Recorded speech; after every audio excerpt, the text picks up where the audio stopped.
And I will strike down upon thee with great vengeance and furious anger those who attempt to poison and destroy my brothers. And you will know my name is the Lord when I lay my vengeance upon thee.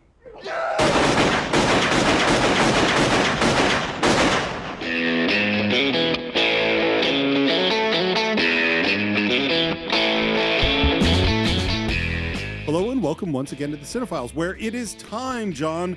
We are entering into the world of Quentin Tarantino. My name is Steve Morris. I'm a filmmaker and directing instructor in Los Angeles, California. Yeah, I just survived some epithets and some bullets to get in here, so I'm totally in the mood to go into the season of Quentin Tarantino for sure.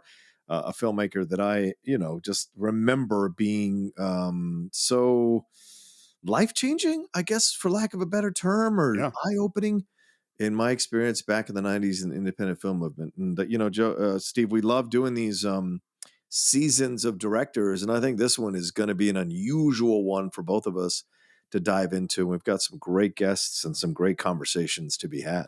I absolutely agree. And I mean, I don't think he's necessarily my favorite director of the last 3 years, but there is a very strong argument that he is among the most important directors of the last 30 years. 100%, 100%. And by the way, this is John Roque. I'm a writer, producer, and host, and voiceover guy down here in San Diego, California. Just want to throw that in. There are a lot of cinephiles out there who just went, "Oh, thank God!" Like, who is this clown? What's going on here? That can't be John. That's not John. And as we did last year with Spike Lee, we have a bunch of guests who are going to join us for this conversation just about the life and films of Quentin Tarantino. And you're going to hear their voices as we go along. And they are... Hey, I'm Andre Gordon. I am a director, actor, and screenwriter. I love voiceover. I love film. And I just am excited to be here today with you guys. My name is David McKenna. I have been a screenwriter since I was 19 years old. I finally got rid of my waiter's job when I was 25, when I sold American History X, and I've been doing it ever since. I'm Eric Rogers. I am a kids animation television writer. My name is Scott Mantz, and I have been a Quentin Tarantino fan since, of course, 1992. This is a great group of people, John. I am super excited about having them join us on this journey. Yeah, we were very honored, certainly very blessed to have them carve out some time in their very busy schedule, especially as we going into the new year, to take some time to sit down with us and answer some questions and answer some, and get their thoughts rather, and their opinions about Quentin Tarantino and his movies. And I was very surprised by some of the responses we got. And I enjoyed a lot of the responses we got as well. It gave me another window into all those people as film lovers of film and what they feel about Quentin Tarantino and the work he has produced over the last few decades. Absolutely. And they certainly elicit strong opinions and definitely is hugely influential, I think, on every one of our guests as we have these conversations. Yeah, one way or another, yeah. How did you first come to Quentin Tarantino? I saw an ad in the LA Times, like the actual paper, and it was like this cartoonish kind of ad, an illustrated ad of these guys in these really cool black suits with these black ties. It said something about Sundance, and it had all these like critical reactions from it.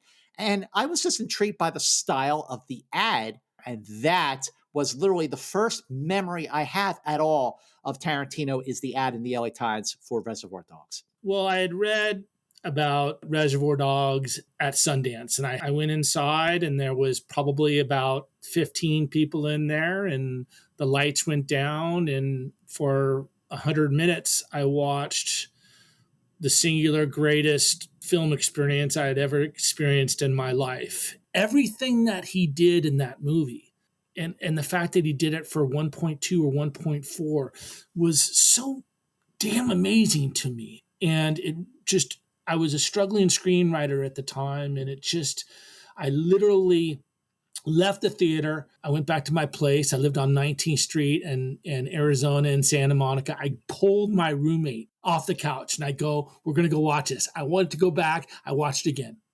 I have never in my life watched a movie back to back in the theater like that before. It was just everything that I wanted my career to be. And I was jealous that he wrote that instead of me. My first experience of Tarantino was likely with John Stephen Roca at some theater, AMC 20 or AMC 19, down there in Tallahassee. And we would see everything. Anything that came out, we were in line at 11 o'clock waiting for it to come out, and Tarantino's no exception. The first Tarantino film I saw was Pulp Fiction. I saw that my senior year of college, and it immediately became my favorite film ever.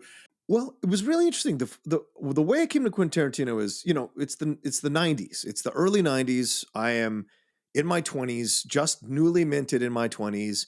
I am kind of working a dead end job a little bit. I'm looking at this. I'm in the service as a reservist, and I'm kind of glimpsing the possibility of film. I'm understanding, what had started in my teen years, this obsession with film. I'm moving into this place in my phase of my life where I'm like, okay, how do I understand and analyze film? I'm reading Pauline Kael interviews that are compiled. I'm going back and watching some Siskel and Ebert stuff. I'm reading reviews in the paper, and then I'm reading Entertainment Weekly. And Entertainment Weekly tells me that there's this new filmmaker, and it might even be, and it's kind of ironic that we're recording this at this time. I think it was around this Sundance time that there was this rumbling of this filmmaker and this film, Reservoir Dogs. And I remember that being something that distinctly broke through my mind. And there was something about the description of the film. There was something about the shot of Harvey Keitel pointing the gun. I think it's Steve Buscemi who's down on the ground, that I was like, I got to see this. For whatever reason, I've got to see this. I'm wide open, and my mind is a big sponge ready to soak in all this stuff.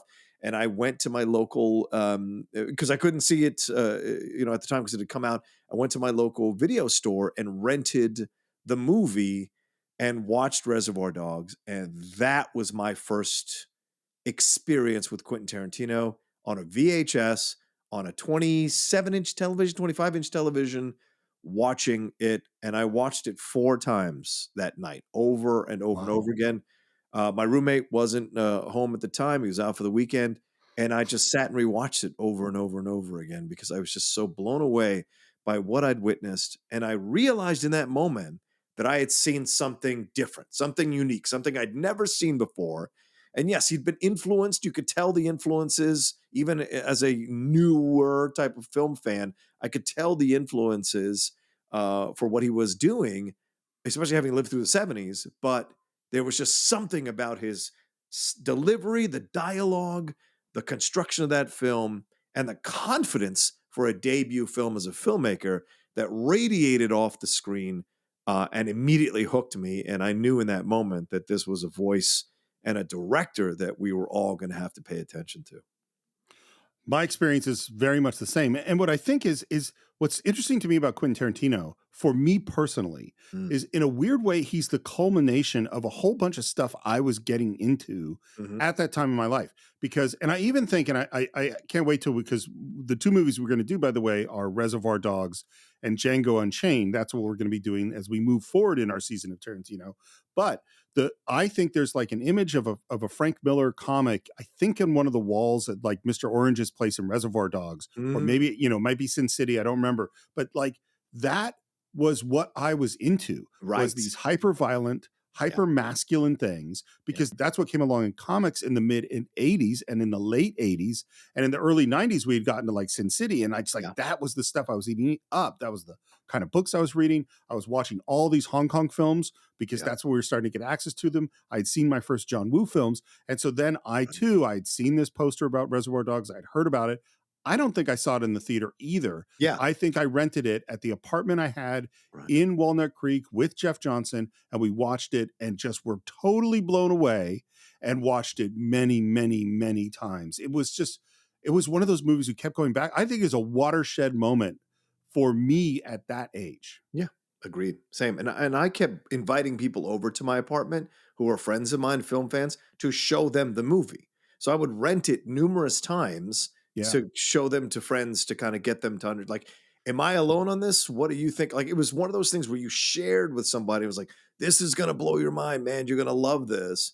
And I just remember holding a few of those kind of screenings, for lack of a better term, of Reservoir Dogs for my friends there in my living room. seeing Reservoir Dogs for the first time was like hearing Sergeant Pepper for the very first time. It was just like I just didn't know how to process it, but I knew that what I was watching was something special. The way he moved the camera for the waiter scene, the fact that you had actors talking this way to each other, almost like it was a play. I think in Reservoir Dogs, we see once again Quentin Tarantino's brilliant use of nonlinear storytelling. The reveals and the payoff only come if he tells the story in this non-linear way. But yes, this whole idea of like what happened with the heist, like what went wrong, and like trying to follow along. It was a challenging film that required your undivided attention. I remember vividly when Buscemi gets hit by the car and he turns on the officers and he fires 18 or to 20 rounds off or whatever was in his clip. I had never seen gun violence that graphic and that explosive come out of a gun before. It's the little things that make stuff brilliant and that stuff that carries with you. And I think that's what Quentin really was a master at. I just remember trying to eat my popcorn, but being totally grossed out by it during the ear cutting scene with Stuck in the Middle. Holy friggin' moly. That scene still is shocking. I really love how he's taken these dregs of society and opened the door for us to connect to them in a way where when we lose them, we feel something. Felt like I made a discovery like I did when I saw Star Wars or when I saw Close Encounters or when I saw Raiders of the Lost Ark, the movies that defined our childhood, but this was something completely different. And we're not going to go deep into Reservoir Dogs today because we are going to go seriously deep into Reservoir Dogs coming up soon, because we put out our survey last year, and the movie of our early films you most wanted us to redo was Quentin Tarantino's Reservoir Dogs. That was, John, the 8th film we ever talked about on the Cine-Files. It was in August 3rd of 2016. So needless to say, we're going to go a bit deeper this time. Yeah. But right now what we're going to do is do what we do every year at this time, which is to go through the life of this person. And I got to tell you, I had a very strange reaction as I was researching Quentin Tarantino.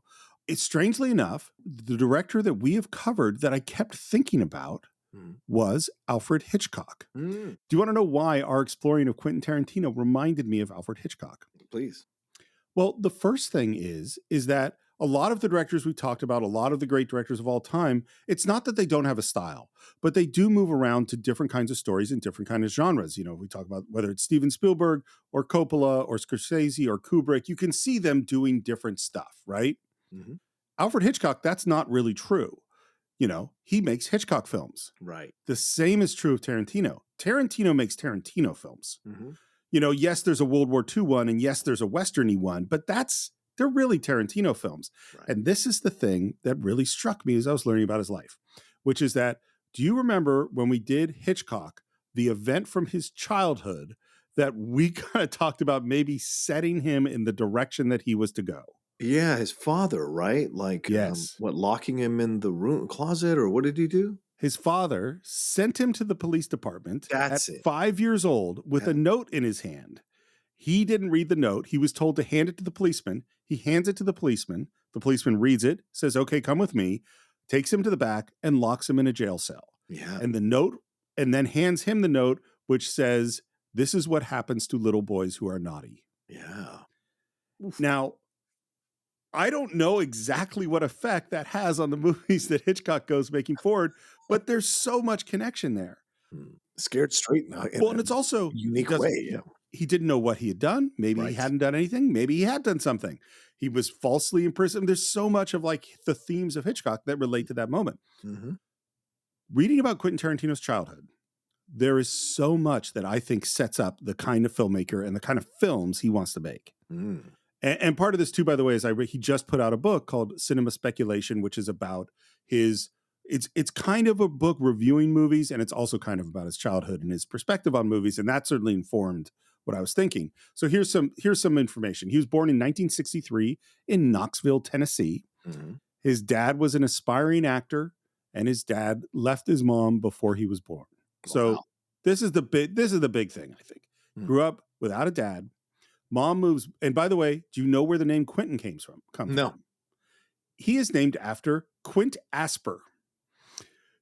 Now, I didn't recognize that name, but my dad would have certainly recognized that name because Quint Asper is the name of Burt Reynolds' character in the TV show Gunsmoke. Oh, wow. Wow. Okay. So that's a manly moniker to get hit with. His mom moves back to LA, and this is the thing. She took him to the movies. Yeah. She remarried, was married for about 5 years to a musician. Yeah. And rather than hire a babysitter, they just went, let's take little 5-year-old Quentin along to see these films in the movie theater, no matter what they were. And the first one that made a big impression on him is a one I've never seen, but I've heard about a lot and I probably should watch, which is Joe with Peter Boyle. And in Joe, which is a late 60s, I think it's a late 60s movie, It is dark and disturbing. And he saw people laughing at things, but he also saw them laughing in a way that was uncomfortable. You know that laugh you have when you can't believe that somebody just said that or somebody just did that? Yeah. That is the thing that he fell in love with. They took him to Carnal Knowledge when he was 8. They took him to Deliverance in 1972 when he was 9. So when he's a little kid, if he said he was bored by the more grown-up movie, his mom said, well, I guess we should just leave you at home with a babysitter next time. So he learned real quick not to say that he was bored or not to say that he didn't understand. And he loved listening to the adults talk about the movie on the way home. That was part of the best part of the whole thing. Yeah. And you know what he did after he saw these movies? Is he went to school and he told the whole story to all his friends. And this is how he got admiration. This is what built up his ego, is he was the kid let in to see the adult stuff, and then he could perform it all for his friends. MASH, Godfather, Klute, these are the films he's going to see. And then, of course, starts to come the 70s action and blaxploitation movies. Right.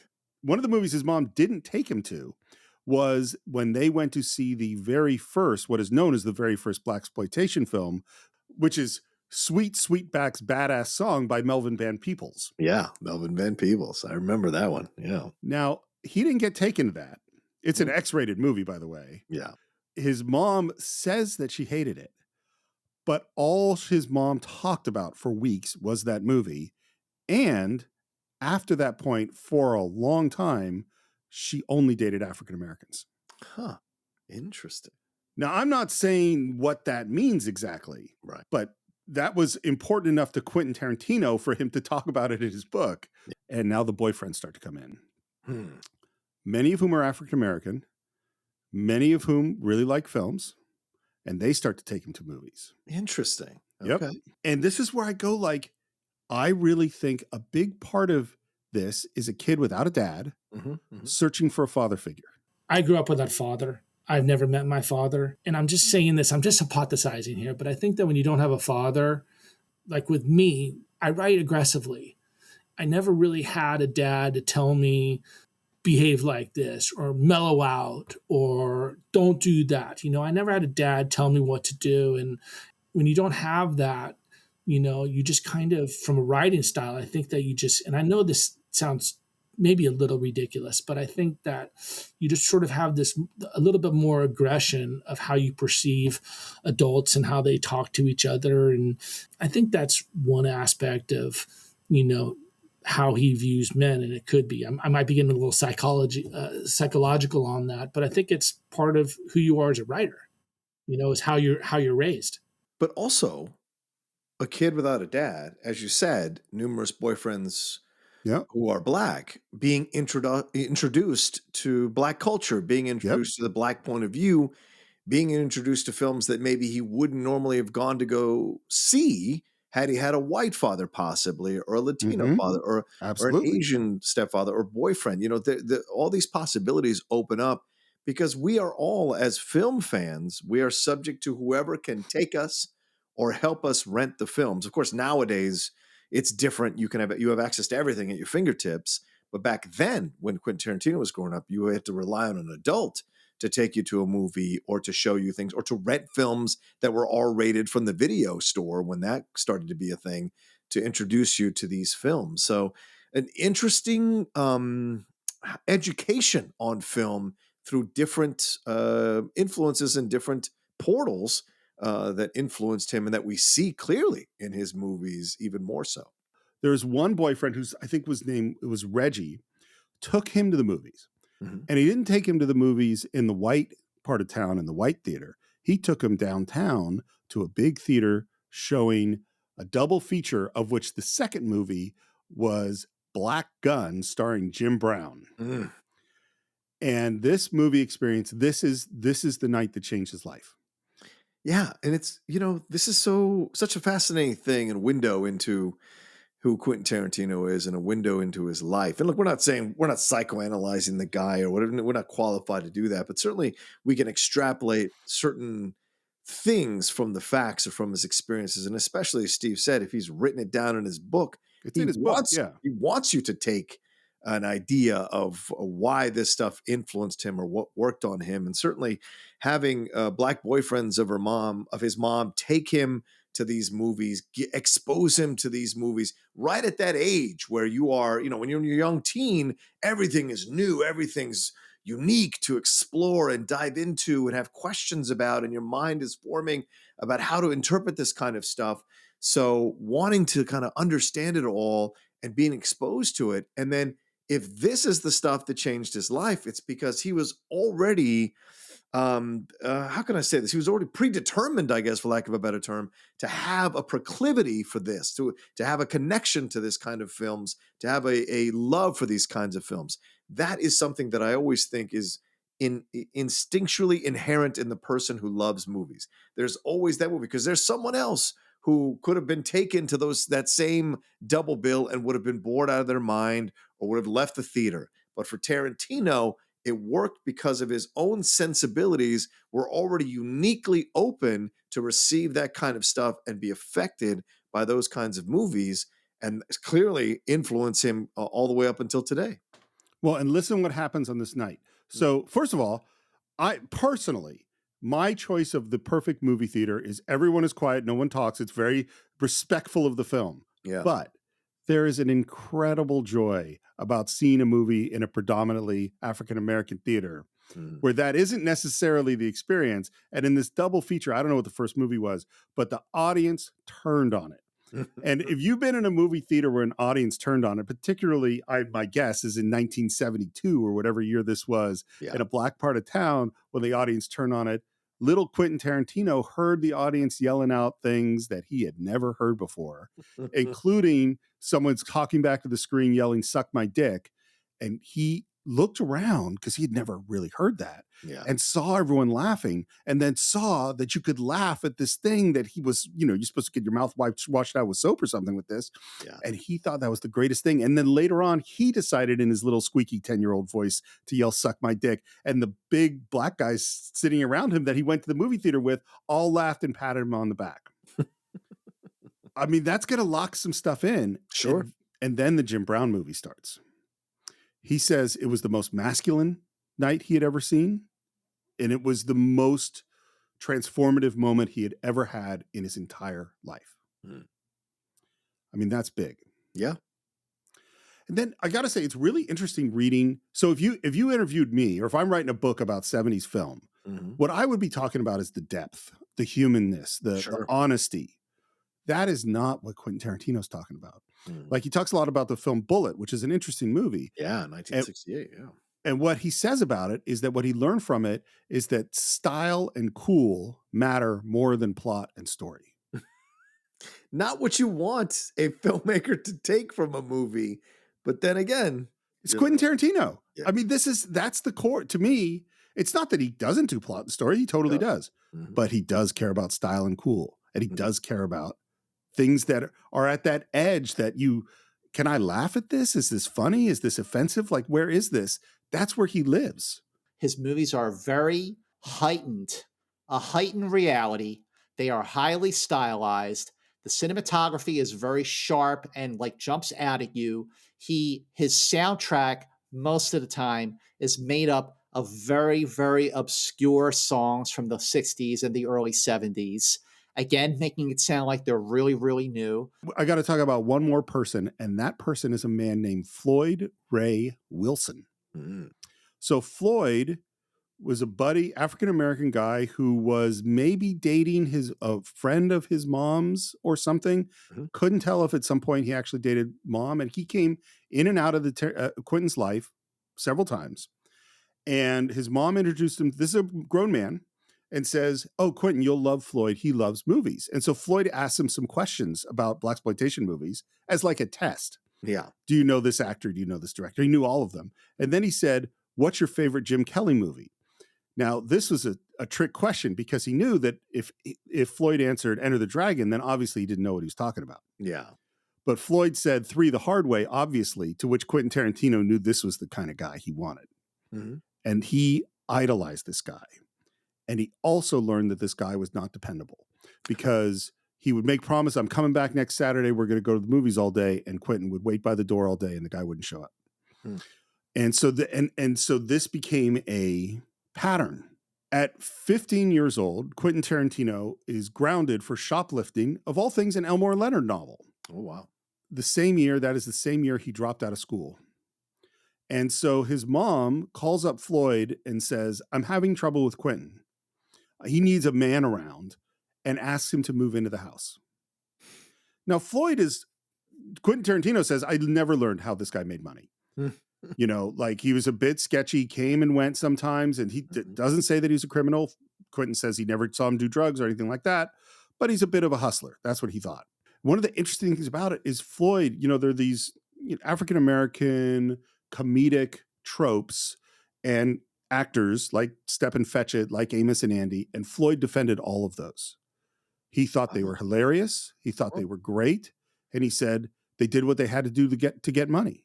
Right. And now they're rich. So stop making fun of them. Like and it's just interesting, that perspective coming into Quentin Tarantino at that age.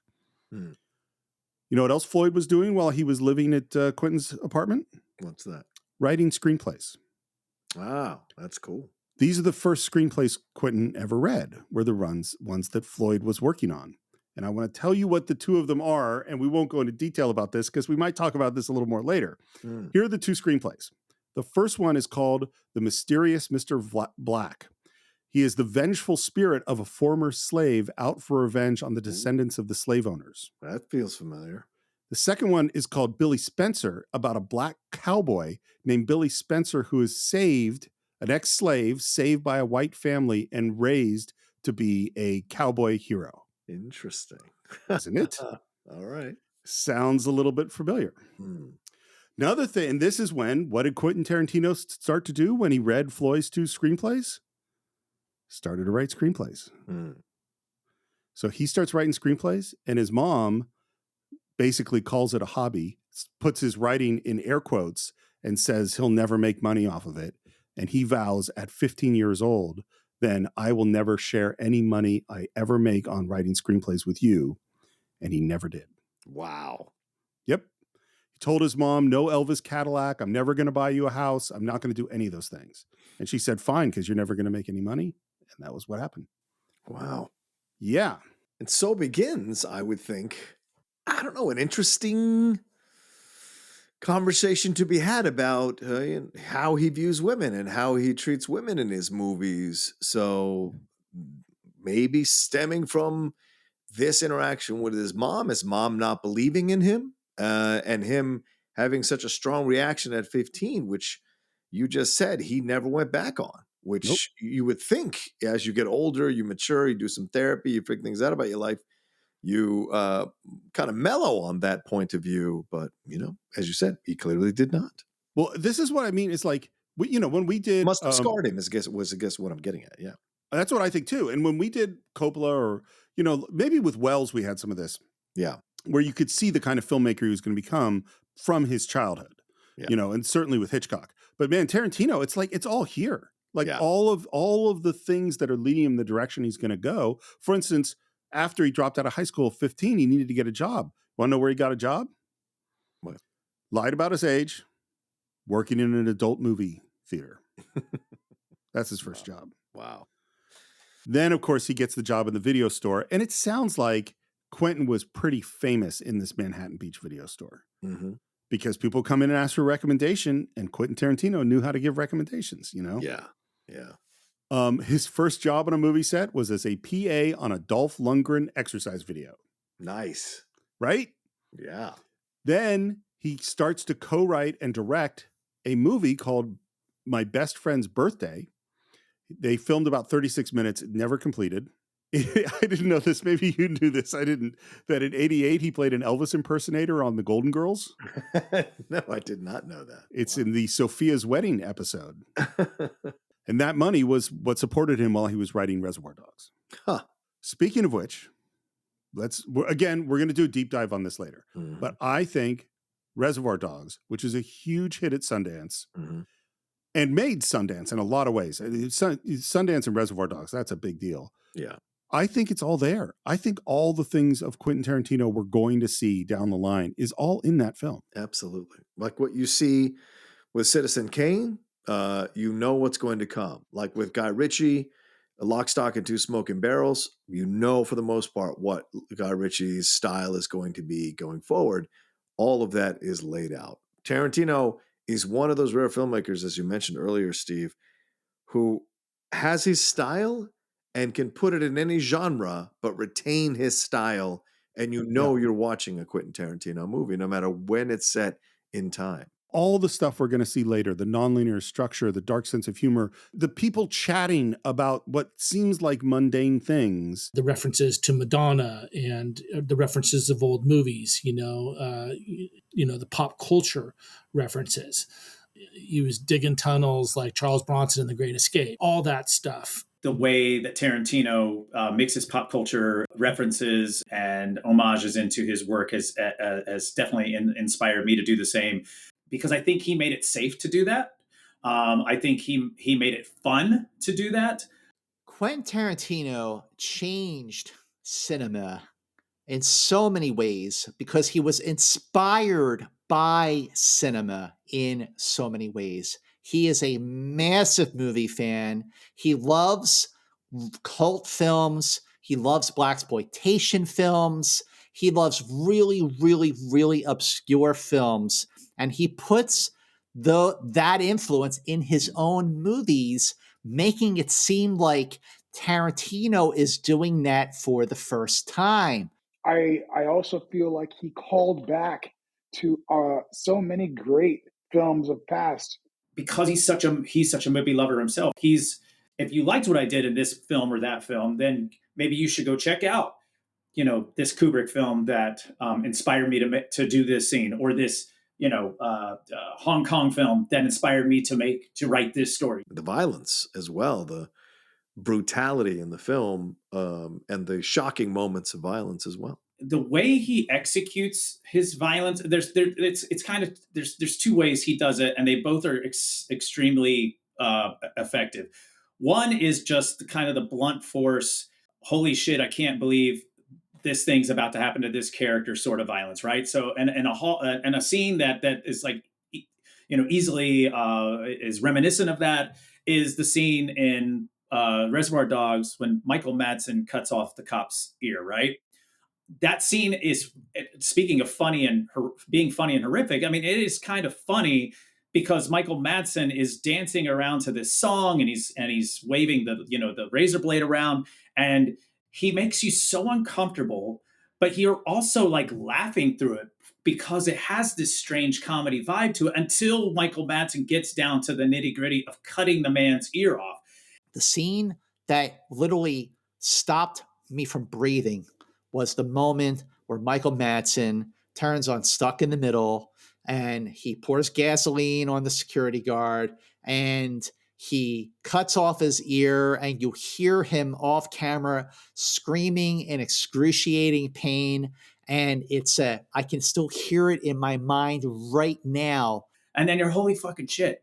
He cut the man's ear off, and it's so brutal. And it's so brilliantly executed because the camera moves off of the scene, and all you hear is what's happening until it's done.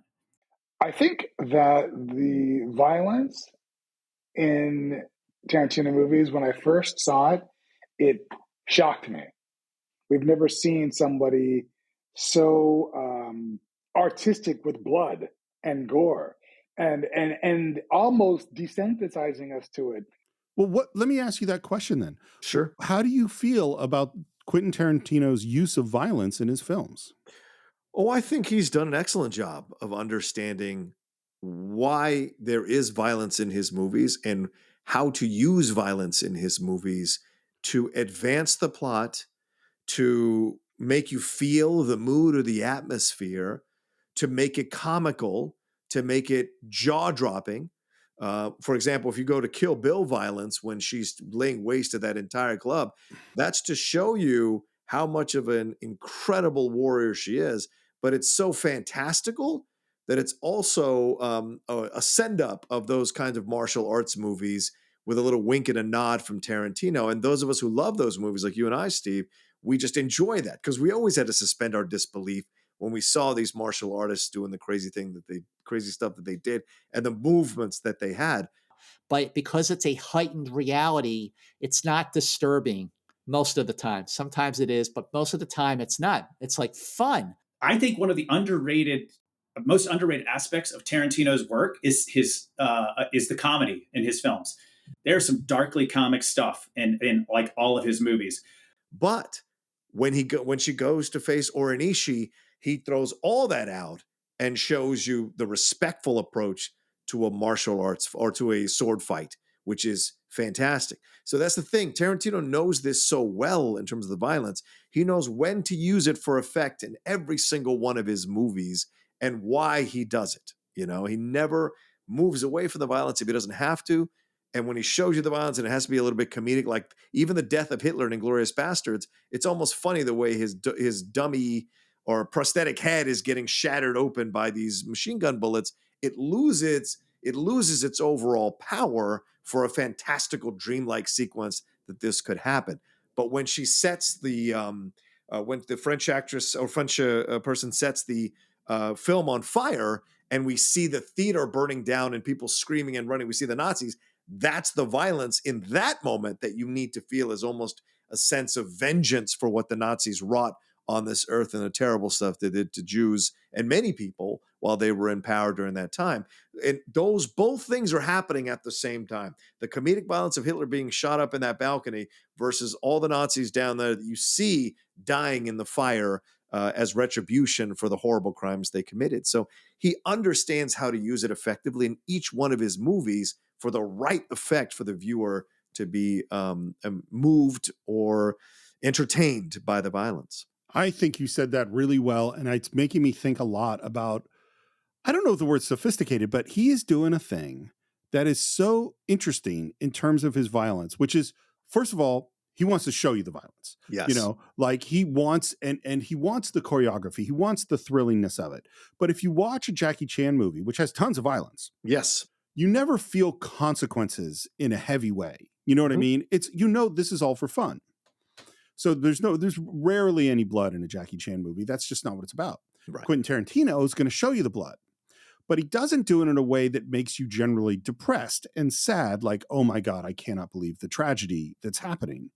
What he's doing is making you feel thrilled, guilty for feeling thrilled, and laughing at the, you know what I mean? I don't even know if it's guilty. It's more like it goes back to him in that fucking movie in 1972 of being excited by the naughtiness of the thing. I think he understands human beings very well. And most of us have a draw to violence or gore, which is why the horror genre has become even bigger now. We have an attraction to it. We have to look, right? He understood that human beings, There's a reason they call it rubbernecking. People have to look and Yeah. see the results of an accident. People have to look and see these videos. And remember, in the 80s is when we got those phases of death videos that were showing people dying supposedly on these compilations, and were big underground hits at video stores because people want to see that. So he understood we have always had a predilection to violence and sex and gore and those kinds of things. And so he puts that in the right amount in his movies. He rarely goes the sex route. For him, it's the violence. That's what he understands people are drawn to, regardless of gender, sexual orientation, or sexual identity. You have a desire to see this kind of thing, whether you want to admit it to yourself or not. And I think he's found a really smart and clever and intelligent way to appeal to numerous millions of people with the way he uses that in his movies. You know, so much has been said about Tarantino's use of violence and the way that he glorifies violence, or that he inspires violence. And I don't think that's true at all, because the violence is heightened. The violence is over the top. It's highly stylized. You know, sure, I think there are certain moments over the course of his 9 movies where I go, even to this day, man, it's a hard scene to watch. But for the most part, I find the violence, I don't take it seriously at all, because it is so over the top, because it is so heightened. The reality is very heightened, because it's so highly stylized. I mean, that's just not how it goes down in real life. So if it's not how it goes down in real life, I can't take it that seriously, to a point where I just don't look at it as anything else but fun. So to say that Tarantino explodes on the scene at this point is an understatement, because Reservoir Dogs is this huge cult sensation. At the same time, he sells screenplays for True Romance and Natural Born Killers. Right. And he gets rewrite work. I didn't know that he did rewrite work on the classic film It's Pat. Yes, he did. Yes. It's time for androgyny. That's right, yeah. And he also did a polish on The Rock, which is noticeable. And the one where I really can hear his voice is on Crimson Tide. That's why I like those movies. There's an instinctual enjoyment of those films, and because they somehow elevate out of the genre that they're existing in. And I don't mean in some kind of highfalutin way. I mean that you find a little more intelligence in these films with the interactions that you witness than you would normally expect to see in those kinds of films, which are in essence vehicles. But somehow, some way, Tarantino was able to find some pockets in the film where he could throw in his style, his unique style of conversation, and the topics that are discussed in those moments. I know I've said it before. I think Crimson Tide is a beautifully crafted movie, like in terms of just solid top to bottom. I also think as soon as I started hearing Denzel Washington talking about Captain Kirk and it's like Tarantino had to write it. And I also, and again, this is where doing research on the internet is very, flawed. But I also read that apparently Denzel was not happy about the racial elements that Tarantino added to Crimson Tide. Interesting. But I only have that one sentence. Okay. Like I don't have a quote from him. I don't have a specific example. That's just the one sentence I read. He was offered to direct both Speed and Men in Black. Wow. So immediately wanting to slide him into the studio system to do action movies because of Reservoir Dogs. And certainly that's a tried and true thing that still is going on nowadays. And we see it in the Marvel universe where they're always gobbling up these independent film directors to come in and direct installments in their overall MCU franchise. And I think you make a great point, and I think we need to highlight the fact that he said no. He never, ever did that. Yeah, I love that. He said, I want to work on this little film idea I have called Pulp Fiction. If you thought those quirky stylistic choices he was making in Reservoir Dogs were just something he did on the low budget and he's not going to repeat them, oh no. Talk about a filmmaker whose confidence was boosted in a very big way by the critical reaction to Reservoir Dogs. He went, okay, now I am unfiltered. All bets are off. And here is a filmmaker with a second movie making something so completely different. When I was waiting tables in Santa Monica at a place called Pentala. There was garlic in the windows back in, this is just before Pulp Fiction, I think, had was in post-production or something like that. And one of the sound mixers, a guy named Ken King, used to come in all the time, and he was telling me all about Pulp Fiction. It was already wrapped, and it's going to be this amazing movie. And he gave me the script, and I was loving it. And then I got to the part about the GIMP. Whew, the scene with the GIMP. Holy moly. Ving Rhames and Bruce Willis. That scene is still like, what in the hell is going on? Like, what the F is this? I'm just like, what the fuck? It was the biggest, as I'm reading it, I go, this has got to be cut. This is the worst scene I've ever seen before on paper. It's the weirdest thing. What the hell is going on? This is not working. This is a disaster. And then I got invited by Ken got me, I think Ken got me a ticket, or somehow I got invited to go to the Pulp Fiction premiere. And I was sitting right behind Quentin, and I'm watching the movie. It was awesome. That scene was so great, and I'm just going, I thought I was going to hate this scene. This just goes to show you that really Quentin's genius and his vision as a director. I read that scene. I hated that scene. I hated everything about it. When I watched it, it really made a really huge impact on the overall movie and made sense, and it totally worked. And so it just goes to show you Quentin's genius and maybe my lack of judgment. I don't know. But, and that stuff happens, when you're writing. And so that's kind of my Tarantino, story, especially because I hadn't sold yet. I was still, the struggling screenwriter trying to be him. But, that was it just really put me in my place right there. Well, and I do want to say this, Steve. This is an important movie for a number of reasons. One, it's your sophomore effort. Yeah. And how many how many directors come out the gate and their sophomore effort kind of stumbles?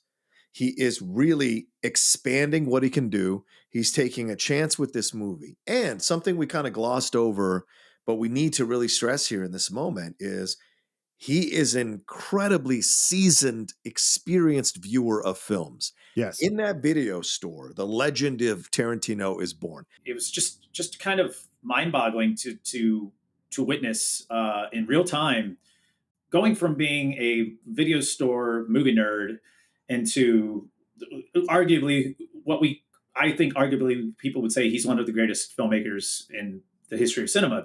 How much he's embellished, how much is truth, who cares? We see it in his movies. He is so knowledgeable about the styles and the influences and the filmmaking and the writing and the directing and the placing of the camera.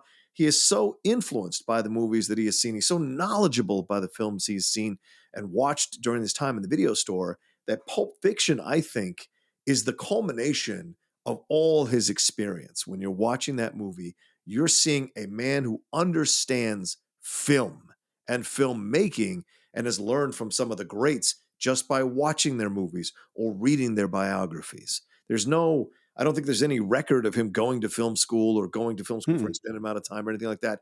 He learned on the fly. And as Matt Damon said in Good Will Hunting, you're going to figure it out that you could have studied this and got your own original opinion about all this stuff for $2.38 in late fees at the local library. So he taught himself.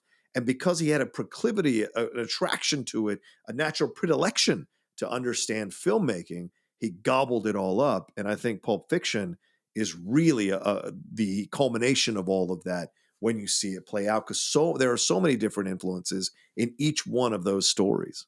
I don't know if I've ever been in a theater and been so excited and enthralled by a film as I was Pulp Fiction.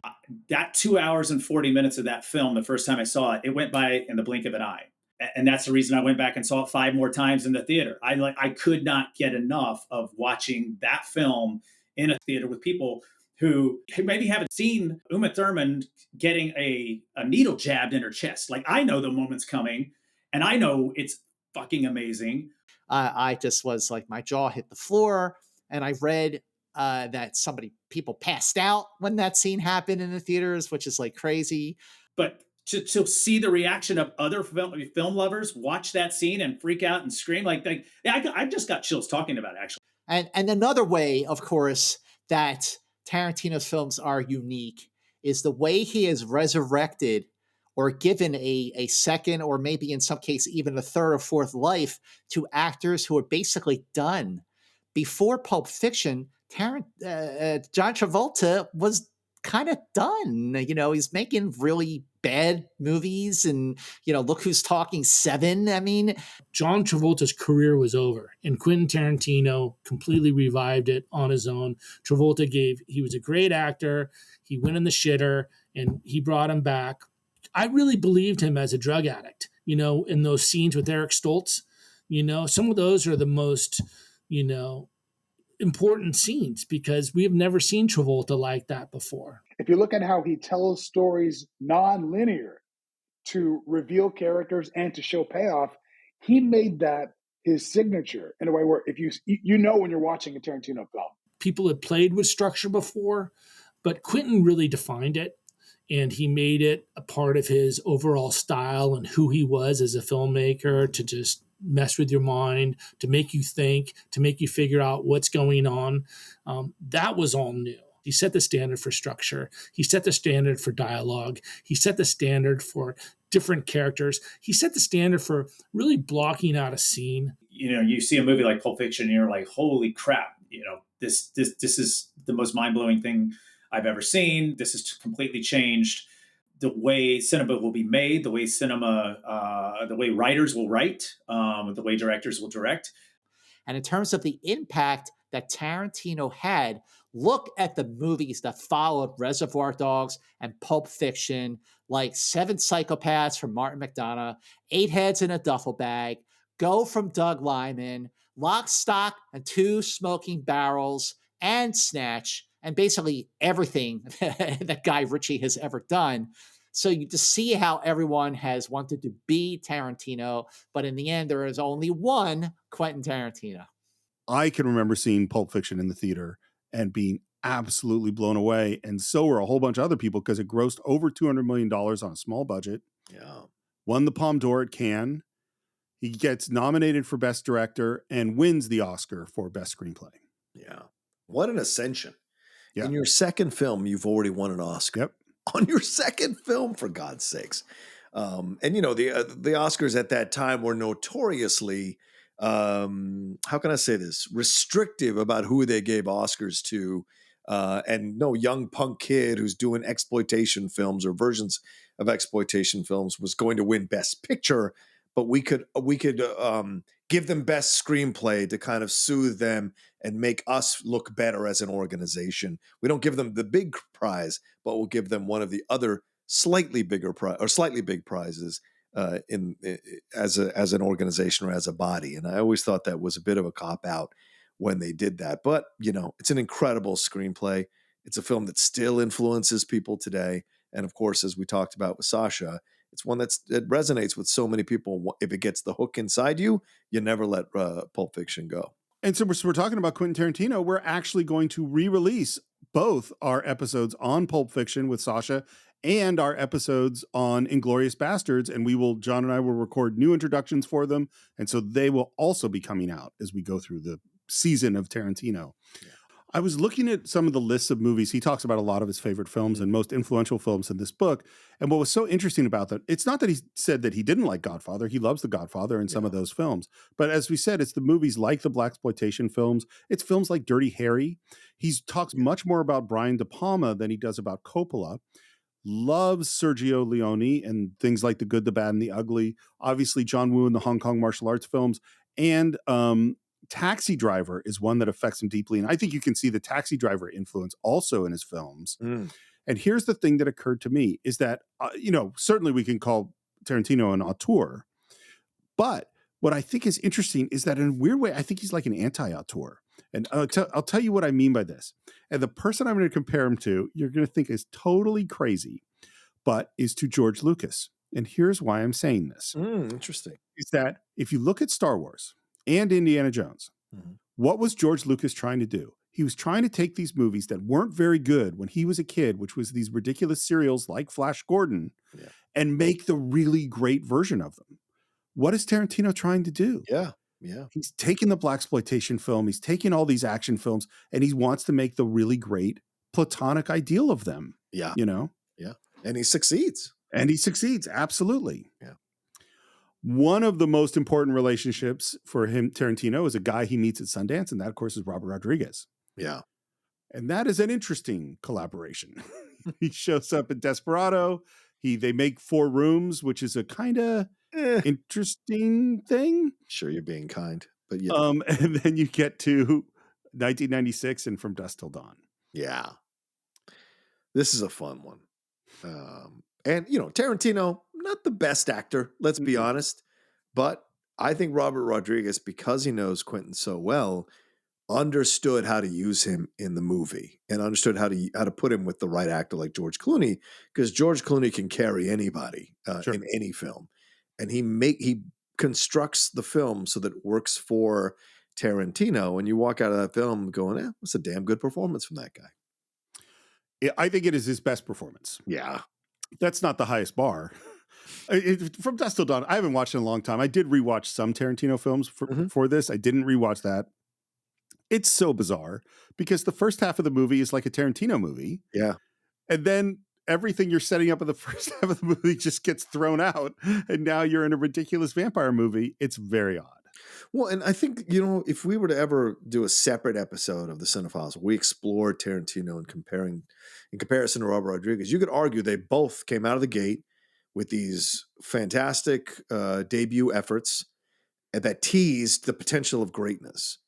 I think Tarantino was the one that really ascended to that greatness spot and stayed there, whereas Robert Rodriguez's journey was a bit more bumpier. There were some weird side tracks like Spy Kids and stuff like that, which I'm not bashing him for, but certainly his films didn't turn out to be as moving or as powerful or as cinema-changing or influential, in my opinion, as Tarantino's films did.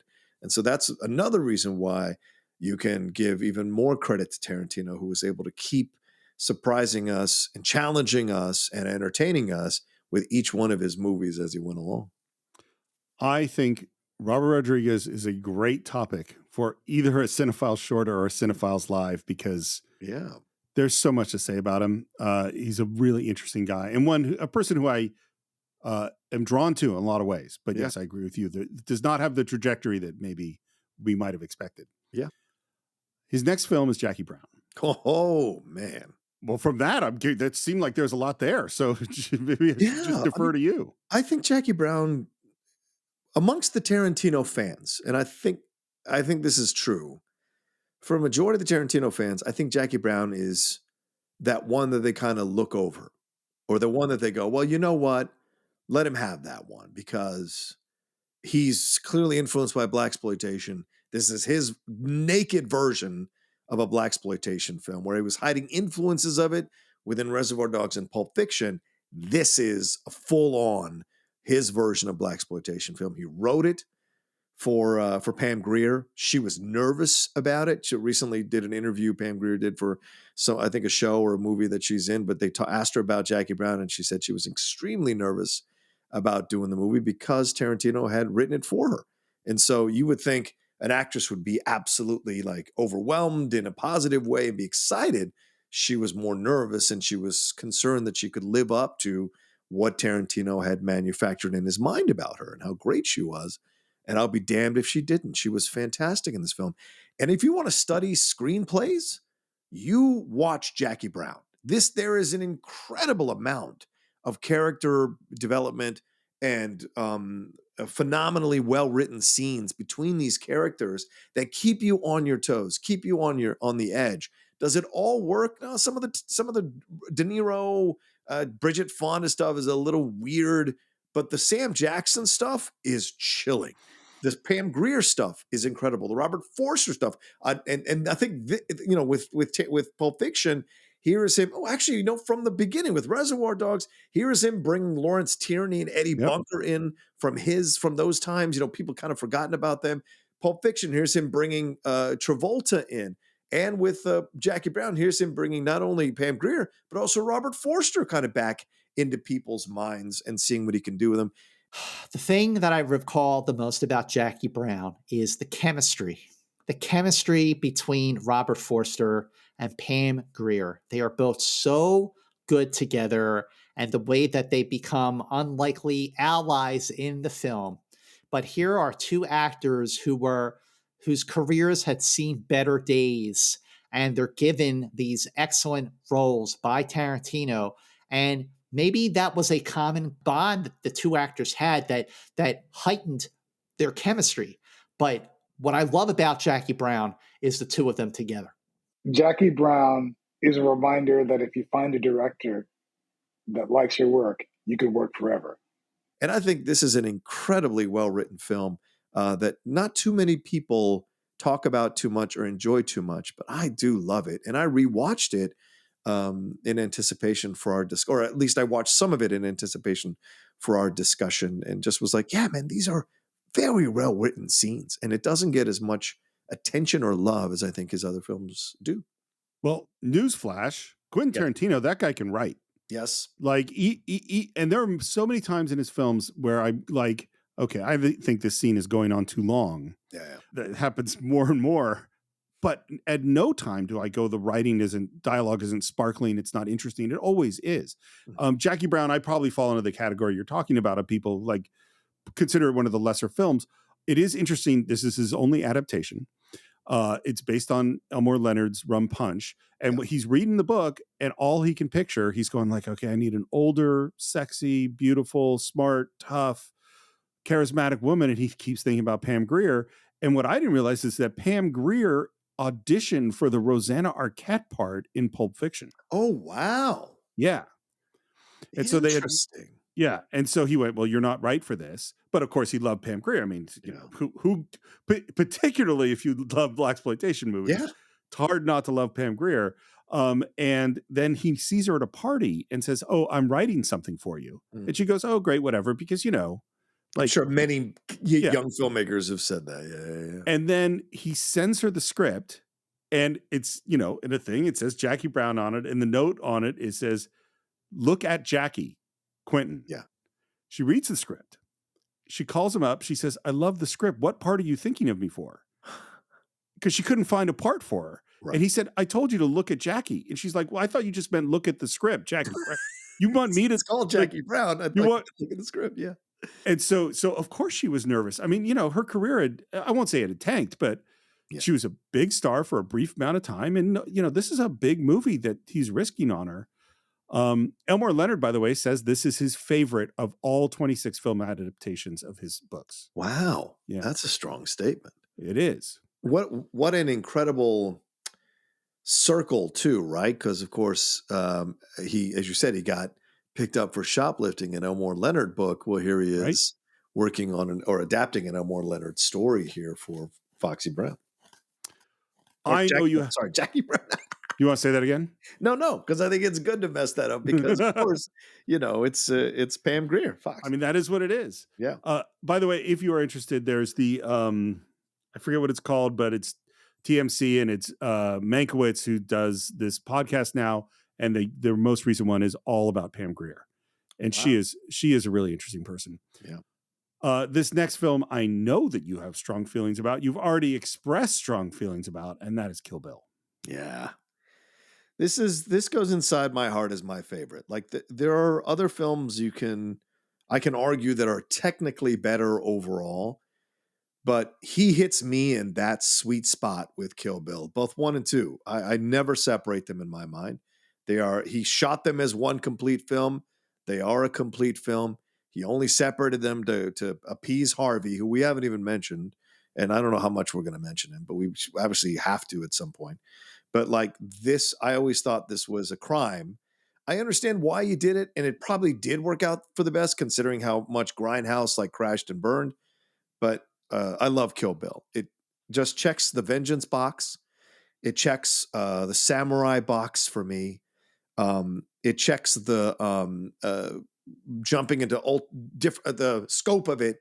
All of it works so well. He slides into a little bit of the Mexican stuff as well.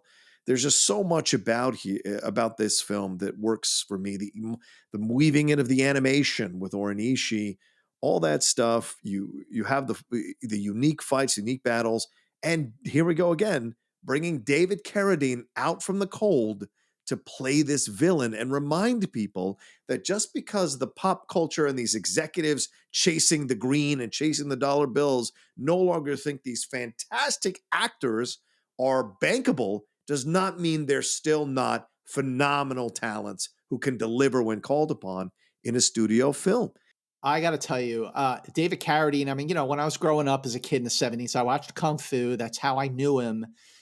His performance in Kill Bill Volume 2, which was a great payoff because the first movie is Kill Bill Volume 1. But I'm like, where the hell is Bill? It's Kill Bill Volume 1. You never see Bill until like I think the very, very end. You just see him and he smiles and that's it. You're like, oh my gosh, I can't wait for the next 6 months. So when Kill Bill Volume 2 came out in April of 2004, I'm like, okay, finally. And the beauty was that after all of that buildup, after all that anticipation, boy, did you get the payoff in Volume 2.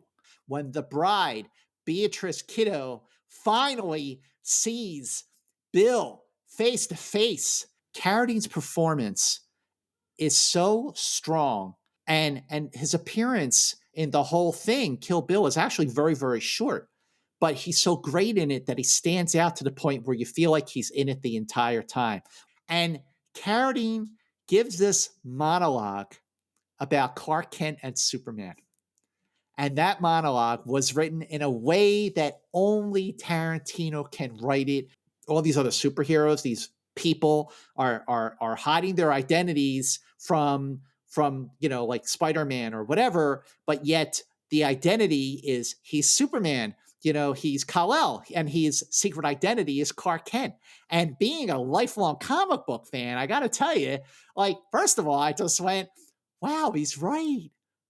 Who else but Tarantino could put that kind of a spin on fucking Superman? I just thought that was so cool. But it was Carradine's delivery that just made me go, holy moly, I have never seen David Carradine ever like this. Certainly not from when I was growing up. Tarantino gave him that chance. Wow. So you're going to be disappointed with me in many ways. Okay, sure. The first statement I make, which might upset you, is I actually don't think that David Carradine is a fantastic actor. Oh my God. I think many of the other actors, including one whose name I won't even mention because I know you love him so much, I don't think he's necessarily a fantastic actor, John Travolta. But I do think... What is wrong with you? I mean, you don't think John Travolta is a fantastic actor? Oh, I think John Travolta has been a really great movie star and a good actor, not a fantastic actor. What I think Tarantino does that's amazing, and does certainly with David Carradine, is find the sweet spot. Definitely with John Travolta too, with Pam Grier, is fine. I see that you can do this and you can be fantastic doing this. It's so in that is John Travolta fantastic in Pulp Fiction? Absolutely. Yeah. I think he's fantastic in other realms too. I just don't necessarily think he's a fantastic actor, but I think Tarantino sees things in him. When I saw Kill Bill in the theater, the first one, I was totally blown away. And all of the because I was out of film school for 5 years when it came out. Yeah. And all of the references to the anime, as you said, to the anime, the martial arts, all this other stuff, I was just made for me. And I absolutely loved it. And talk about a movie that is very heightened and has so many styles in just one movie. I mean, the whole animated sequence in Kill Bill Volume 1 is awesome. And that in itself is so stylized. I love this for all those reasons and more. And of course, the dialogue, the Superman thing, everything about it, and the way he constructs Beatrix Kiddo from beginning to end. She's one of the greatest heroes, regardless of gender, in my opinion, in the history of cinema. Especially after Pulp Fiction, I don't think there's that much of a difference in the way that Tarantino has portrayed men versus the way he's portrayed women. Because, I mean, look what Uma Thurman did with The Bride, and look what he did with Pam Grier in Jackie Brown. Look at The Theater Owner in Inglourious Bastards. I mean, that was her idea to sacrifice herself for revenge. One of the things I love so much about Kill Bill is that it stays on theme. The fallen warrior who's been done wrong didn't die and now deserves revenge. I love the fact that not only is the vengeance sought out, but every time she seeks her revenge, they all have a moment where they go, "We deserve this. We didn't do the job right the first time. We didn't kill you, so you should be seeking out this vengeance, and we should be expecting it." Up to that point, you've never really seen Quentin, the action director. Go back and watch Kill Bill and go watch the fight sequence between Uma Thurman and Vivica A. Fox, and to watch that action being directed put Quentin in a whole new light for me. And I think he does a really good job of capturing our worst fears and then making us stare at it. The thought of being trapped in a coffin in Kill Bill. Uma Thurman's in that coffin, busting her way through, literally clawing into the light, fighting for her life. He doesn't let you give up, and you're fighting with her. So I think the image of the match coming on when she's in the coffin and the realization that she's buried alive is an image that is burned into my memory. I watched it again this time for this conversation. Yeah. And the things that I loved, I still loved. It didn't work for me as a whole anymore, Shame. That's a shame for you. I feel bad for you. I appreciate your sympathy. There should be like a sympathy card for when you didn't enjoy a good movie. Yeah. I'm so sorry to hear you did not enjoy this. So, and I'll tell you one of the things that, and it's why I've always liked part 2 less, is I think in part 1, in particularly the big fight in the club. And by the way, one thing we haven't mentioned at all is that along with Martin Scorsese, I think Quentin Tarantino is the greatest needle drop director of all time. His ability to find a song just from, do you remember when the Kill Bill trailer came out? Yeah. And that music hit? Dun. Yeah. The Battle of Honor and Humanity. Yeah. It's so good. And then please, just from the first moments of Reservoir Dogs. Oh. It's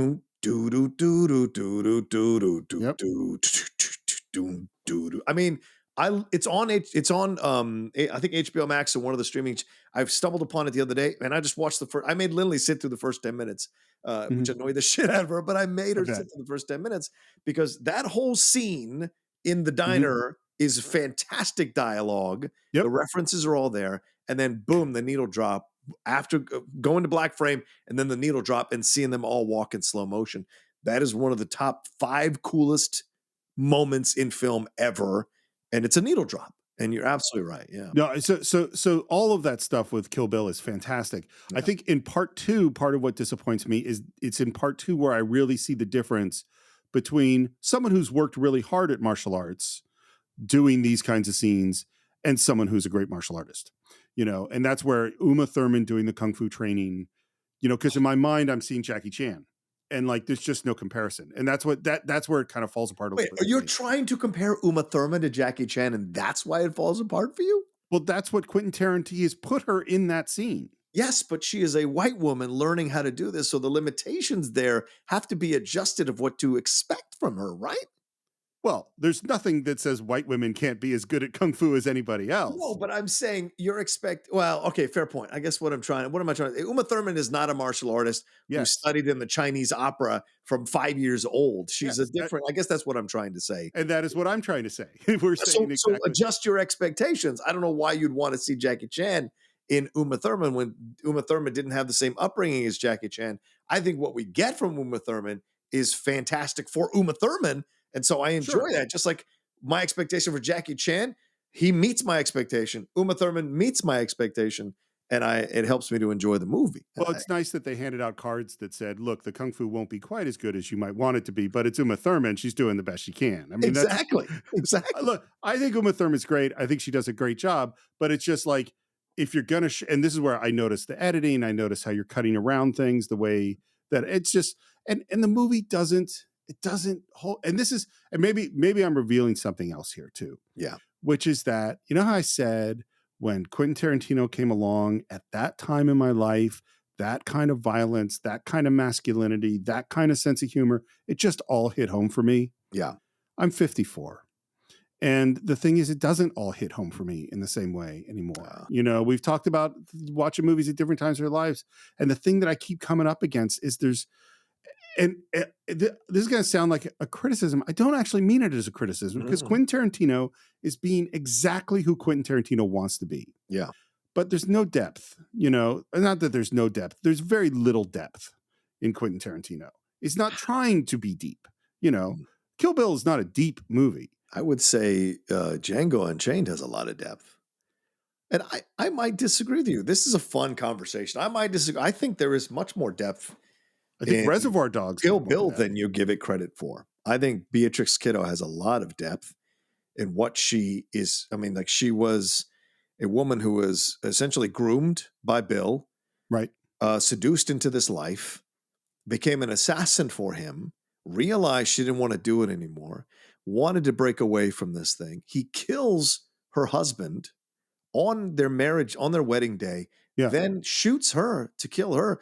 And she fights her way out of the darkness, overcoming a guy who's trying to rape her, takes his car. Oh my God, yes. You know, this is a fantastic sequence that Tarantino does not shy away from, you know, and then, finds her voice, finds her strength, and then one by one goes through each one of these people and honors them in death or dishonors them in death. And finds her path all the way to Bill. And we see the love she has for her child. This whole thing has been done so that she can be reunited with her child. That's the drive of a mother, wanting to be reunited with her child, wanting the revenge, yes, but also to find her way back to her child. And I think it's to see Uma's reaction when she sees her and the way it absolutely changes her. I mean, the interaction with the woman when she's doing a flashback with the assassin, that Asian woman who's the assassin, and that she's been tested positive, she's pregnant, all that. There's so much there to enjoy that I think, you might be giving a little bit of short shrift through, which is, of course, you're right as a viewer of films, but I think there is depth there with how Uma portrays it. I like all the things you're talking about. And we really have to say, so first of all, this whole idea for Kill Bill comes from conversations with Uma and Quentin while they're making Pulp Fiction. Yes. You know, this is so, and she's fantastic in the movie. Yes. And what's so cool, because you got to find somebody who gets the tone. Mm-hmm. And Uma gets the tone of Quentin Tarantino as well as anybody and knew how to do what was required of her for that film. Kill Bill Volume 1 and 2 was a prime example of how strong a female lead can be. It's a beautiful, gory mess of revenge that we love as an audience. And maybe this is a good time to mention, there's the car accident that happens where Quentin pushes Uma to drive that car in a situation that was not safe, that she felt was criminal. She also says that there was nothing about Quentin that was malicious. Right. He just wanted to get the shot he wanted to get. Our next film is Death Proof. I appreciate Death Proof as Tarantino's attempt to make a horror film. Okay, Death Proof was just fun. Wildly entertaining, has an amazing performance from Kurt Russell. Like, who doesn't want to see Kurt Russell play, a serial killer with a car, right? I love about Death Proof is just how much fun Kurt Russell is having in that role. But the problem with Death Proof is that it starts out as a really great horror film, and then it veers into that Tarantino vengeance story we see a lot in his films. So for me, it's really uneven because it doesn't stay on story. It doesn't stay on point, but it just doesn't feel like a cohesive piece of work. I don't think it's one of his better ones, but it's fun, and that's it. That's all I got to say about Death Proof. So I'd never seen it. I watched it last week, and the first thing I will say, particularly, it's weird because the movie's in kind of two halves. So there's the first half that's filmed in a very 70s cheap horror movie way, and the second half with the women, and it's sort of the big car chase and revenge stuff. Mm-hmm. I think Quentin Tarantino's filmmaking technique might be on greater display in that first half Yeah. than anything else, because he is showing you how well he knows this fairly cheap, crappy genre of film, and all the way the cuts happen, all the things that don't work, the weird sound things, The needle drop. Yeah. all that stuff. Yeah. He does so perfectly. I don't think the movie's good necessarily, but it is really interesting to watch and well made. Yeah. I remember seeing this. I think Shannon McClung and I went to see Grindhouse in Burbank. And I remember just enjoying the experience from beginning to end. And it was the combination of the Robert Rodriguez film, Planet Terror, and Death Proof, and then all those trailers. So to me, you have to enjoy it all as a whole. Yeah. Now, they separated those movies out. Weinstein did, because he was mad that the Grindhouse didn't do well. And he thought, well, look, I'll just increase the length of both of those movies so that people have a better idea, and they're regular movies, and put them out like that. I think Death Proof suffers from that when you extend it out. The Death Proof that you get within the Grindhouse experience 100% works for me, and I love it. The Death Proof you get separated from the Grindhouse experience isn't quite as cool, isn't quite as moving. And it may be interesting. And it may be, how can I say this? Tarantino was getting some pushback, was getting some, hassle for the fact that the way he was portraying women in his movies, even though he'd had Jackie Brown and Kill Bill, there was this sense of like, well, the man that's very masculine, his stuff. So I think Death Proof is a little bit of his reaction to that. Kind of like with PTA when he did Punch Drunk Love as a reaction to people saying, oh, he can't do a simple, smaller film. Well, he does Punch Drunk Love and knocks it out of the water, or out of the park, rather. You see it with Death Proof. I think he was trying to respond to that. And I think that's why, and I agree with you, the second half isn't as strong. Seeing all the, Mary Elizabeth, the cheerleader, and Tracy Toms and Zoe Bell on top of the car and all of that, all cool stunts. And then Kurt Russell getting his comeuppance. It's fine, but the first part of the movie works so well because, that's the real life, that danger is always around the corner. These guys actually exist, and sometimes people are victims to these guys, and it's a horrible truth of life, right? That's more reality. The second part of the film is the fantasy, in my opinion. And I think I agree with that. I think it kind of suffers in comparison. Whereas I think Kill Bill works from top to bottom, both parts. I think Death Proof kind of suffers when you get to that second part of the movie. Well, it's it's interesting. What's interesting is Kill Bill is a revenge movie. Death Proof is a revenge movie. Inglourious Bastards is a revenge movie. Oh, yeah. Django is that's the trail we're on at this point. Mm-hmm. That's the first thing. You said something really interesting, and I just want to go back to it, which is I'm sure you've gone to the museum where you're walking into like a historical museum, and they're really trying to create the world of the environment of what it was like when you came into Ellis Island, or where you go to Alcatraz or whatever it is. Yeah. That's what Grindhouse is, I think. Yeah. Is that it's a museum exhibit into this era. You know what I mean? This. Oh, no, very much so. Very much with the tongue firmly planted in the cheek. Yeah. Good point, Steve. Yeah. And what's really interesting is that the first half of the movie is that, because it is the horror movie of the terrible 70s scary thing that's happening. The second half of the movie isn't that. Mm-hmm. The second half of the movie becomes this other thing. Yeah. And I'm going to say, I'm just going to repeat myself over and over again. It's not that Quentin Tarantino isn't crafting all of this really, really well. Yeah. Getting good performances and putting the camera in the right place and writing great dialogue. That is like just understood that's what's going to happen. Yeah. But it almost feels like he's stealing from himself, right? I mean, the sequence in the diner with the girls in the second half of the movie is very similar to the opening of Reservoir Dogs. And he even moves the camera around them, and so you're like, it feels a little bit like you're retracing your steps. And I don't know that it 100% works, at least for me. As soon as they go to that section of the film, it doesn't really work for me. And I have no problem seeing a guy get his comeuppance. I enjoy that in revenge movies. I don't give a shit about the gender. It's about the comeuppance for the evil person. Sure.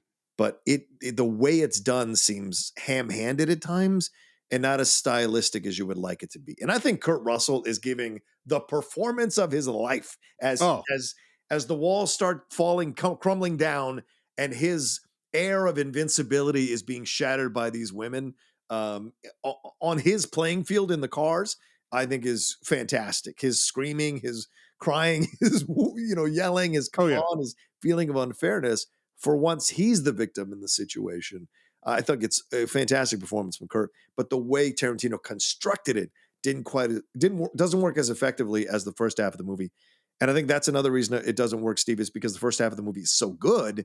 The second half of the movie suffers in comparison within its own construct, which is sad to see. You know what I think this points out? And although, I've said that maybe at my age and the way I'm looking at films, I'm less into Quentin Tarantino than I once was.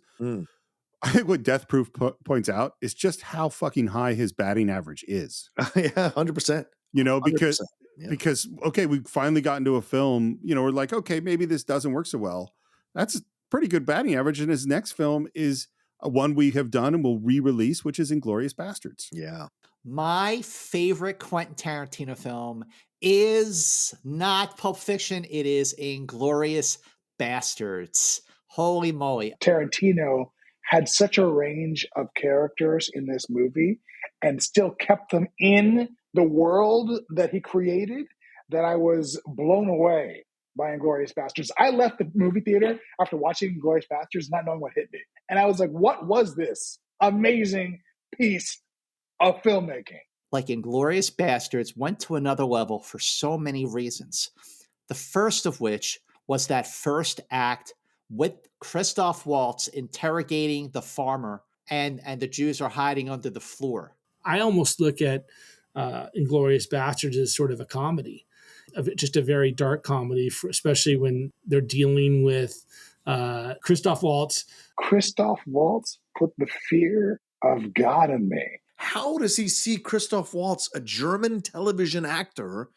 Where does he see him? How does he get exposed to him? So it's fascinating. And then says, hey, I think you'd be perfect for this movie that I'm making. There are plenty of actors that could have played that role, put on a German accent, but there is something about Christoph Waltz that immediately appeals to Tarantino. To talk about taking a Nazi officer to a different level. He's scary and frightening, but at the same time, he's very, very funny and very, very smart. He's so charming, and he's really warming up to the farmer who's being very, very guarded.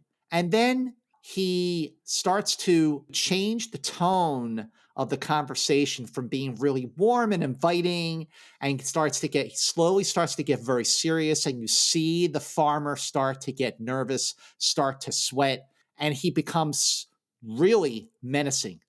And I got to tell you one thing about Christoph Waltz in that movie, right then and there, I felt like this guy's going to win an Academy Award. And that's another aspect of his movies. They're so well cast. We talk about it. You're with Karen. She's the casting director. Like, casting films is so essential. You're a director. You know that, Steve. And his ability to find the right actors for the right style of film that he wants to tell is unparalleled. And finding someone like Christoph Waltz to come in and deliver one of the greatest monologues on film. Now, we talked 2 long parts about this, so I don't need to go into depth about my feelings about it. I obviously have strong feelings about it. But this is, I think, solidifying the rewriting history, historical revenge fantasy, I think that with Inglourious Bastards, the violence towards the Nazis is almost satirical and funny and something that we've never really seen before and very enjoyable. They shoot Hitler in the face, but Tarantino totally rewrote the history books in a way that, as a Jewish person, I went, well, hell yeah. I look at it more, and I know this sounds sick and wrong for me, but I look at it as kind of this comic romp set in Nazi Germany that's very, very violent. I just see Quentin's total voice as far as we're going to have fun. We're going to have fun with this. I know that's sick and twisted, but that's what I love about him. And then you get to a movie like, Once Upon a Time in Hollywood, where he once again rewrote the history books. And I'm like, okay, this is like a Tarantino extended universe here, where it's like his history. And I like that. I really dug that. And with all the madness of the nuttiness rather of the ending of the movie, there is so much, to me, depth and tension and fear and seriousness through the first 3/4 of the movie, that when we get to that ending, you almost allow that fantastical ending to happen because you've been treated to one of the most unsettling films you've ever seen that really shows you the terror that most people must have lived under with Nazi rule, the casual violence, Right. of them, that is always unsettling to see when it's done well in films. Well, and to me at least, the scariest part of that movie is the opening. Yes, And it's 100%. just words. It's just conversation, which go again back to Christoph Waltz. And it's funny as you were talking about how he sees, no one else saw Pam Grier to play that part. No one else saw John Travolta to play that part. Like he saw, or definitely nobody saw David Carradine and thought, hey, I want to make this guy the big bad guy. Nobody saw that. Is that there's that quote, which, is Robert Kennedy made famous. That I actually think originally comes from George Bernard Shaw, which is some men see things as they are and say, why? I dream things that never were and say, why not? I think one of Tarantino's amazing abilities is to see an actor and see them doing something they have never done before and know that they can do it. Yeah. Because if you go even farther with Christoph Waltz, it's one thing to think he can play this Nazi interrogator. It's another thing to think that he can play this bounty hunting gunslinger. Yes. I mean, that is even farther. And that, of course, brings us to our next film, which is Django. And I want to read you this quote from Tarantino. He said, I wanted to do movies that deal with America's horrible past with slavery and stuff, and do them like spaghetti westerns, not like big issues movies. I don't want to do them like they're genre films, but they deal with everything that America's never dealt with because they are ashamed of it. And I think that horrible past with slavery and stuff sums up a lot of, that is what he did. Is he's like, I want to deal with this, but I don't want to deal with it in what I will call a deep way. Yeah. Like he wants to deal with it in a thrilling way. In his way. Yeah. But without shortcutting how terrible that existence actually was. Right. I think that's what's great about Tarantino films. He's got the black comedy within them, for lack of a better term, but he never shies away from the seriousness of it, as we saw in Inglourious Bastards. You talk about that opening scene. How about the scene when she's sitting there afraid that he's going to recognize her when they're having the desserts or whatever, or the scene where Daniel Bruhl breaks into the film room and confronts her, and he had been so nice to her in trying to win her over, and then when she wouldn't surrender herself, he was going to rape her in her place of business because he was not going to be denied what he wanted. So he does not shy away from the seriousness of this stuff, even within the jokes and the comedy and all of that. And the jokes, the comedy, almost within the construct of his movies, is just to put you a little bit at ease so he can punch you in the mouth with the serious stuff that he wants to show you. And we see that in Django. For all the funny moments with Don Johnson, with Jonah Hill, and the thing about the robes or the sheets and all that stuff, there's also the seriousness with Kerry Washington and what she has endured as a slave. And we see the punishments that she goes through. We see the stuff that she has had to live through. And we see that with Django as well, with Jamie Foxx's character. And then we get Sam Jackson. And then we get Leonardo DiCaprio. And DiCaprio shows us what these plantation owners might have actually really been like. And it's very similar to the Nazi stuff. It's very similar in their approach in inducing terror while trying to have an air of civility within their madness of dehumanizing another race, another gender, and what have you. And so it's fascinating to see how he's able to walk that line within his movies and show you the true brutality of humanity while also entertaining you with some side humorous scenes. First of all, those scenes you bring up from Inglourious Bastards, the opening, the dessert scene, and the potential rape scene, those might be the most, in my terms, deep emotional scenes of all of Quentin Tarantino, probably since Reservoir Dogs, which I also think has some. I definitely, we're gonna go real deep into Django, so I won't go into too much of it right now. But I think that Tarantino walks a really bizarre tightrope because of what we were talking about in terms of the violence earlier. Is that there's this weird sense of humor. I cannot believe I'm seeing this. How do I feel about it? Am I going to laugh at it? That happens. And how that interacts when we get into this really serious stuff like slavery and the Holocaust is hard and weird. And I think for some people, he walks that tightrope like perfectly. And sometimes for me, he falls off a little bit. Django Unchained is another film where I look at the chemistry as being the strength of the movie, the chemistry between Christoph Waltz and Jamie Foxx in that film. This bond, you know, that they form together. I thought Jamie Foxx gave a phenomenal performance, and Christoph Waltz, for the second time in as many Tarantino films, wins his second Academy Award for supporting actor. Extremely deserved. It definitely opened my eyes to a few things. One, I'm grateful to be born after 1979. But two, it really, that surprises me. But the fact that he's able to delve into the Black experience in that way is really impressive. So it almost leads me to my feeling and my point of view that color is not what defines us. It's an experience that we've had in life that defines us. And the fact that he, not Black, can really tell this story from Django in a way that feels real. It reminds me the power in storytelling is more about the study of the human condition. I keep saying that, but I feel like it's so true. And how the person that we're telling the story about goes through their journey and overcomes their obstacle. And he's brilliant at that despite the color. Seeing a man in chains is not an easy thing to digest. But then I think a Black dude didn't write this. This tells me that he gives me hope that we can understand each other no matter what the color. So Django was his highest grossing film to date. He won the Oscar for Best Screenplay. It is, for some people, their favorite Tarantino movie. And it was certainly the first movie of 2012 that the Cine-Files audience wanted us to cover, which is part of why we're doing this deep dive. Yeah. And for other people, there are elements of Django and some of other Tarantino's other films that people find somewhat disturbing. And one of those people is Spike Lee, who's called Tarantino out on his use of the N-word.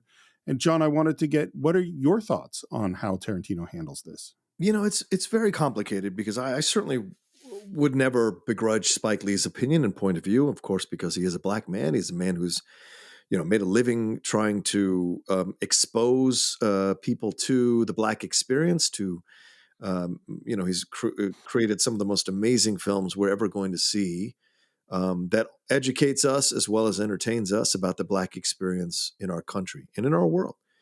And so I understand why he might have issues with how Tarantino uses the N-word, how certain, like he even says it in Pulp Fiction when he's playing that character he plays that's a friend to Sam Jackson.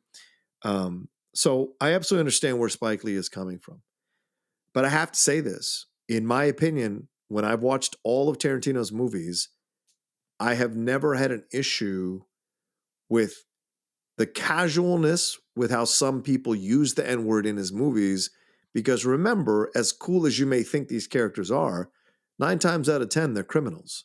They're not good people using the N-word. I don't have any problem with the way that Quentin uses the N-word in any of his movies because it is part of the characters. It's part of the realistic nature of who these characters are. A lot of these guys have, and a lot of his characters have been in jail. A lot of his characters are very repulsive, you know, and they don't have a whole lot going for them. And I think when you're watching film and you're looking at these movies, it's important to realize that people like this do exist. He's not making it up. And I don't think he alienates us. And I don't think that he does it from a place of hate. Hardly any of the heroes use the N-word in a way that's derogatory, right? And I think that's important to remember when you're watching these movies.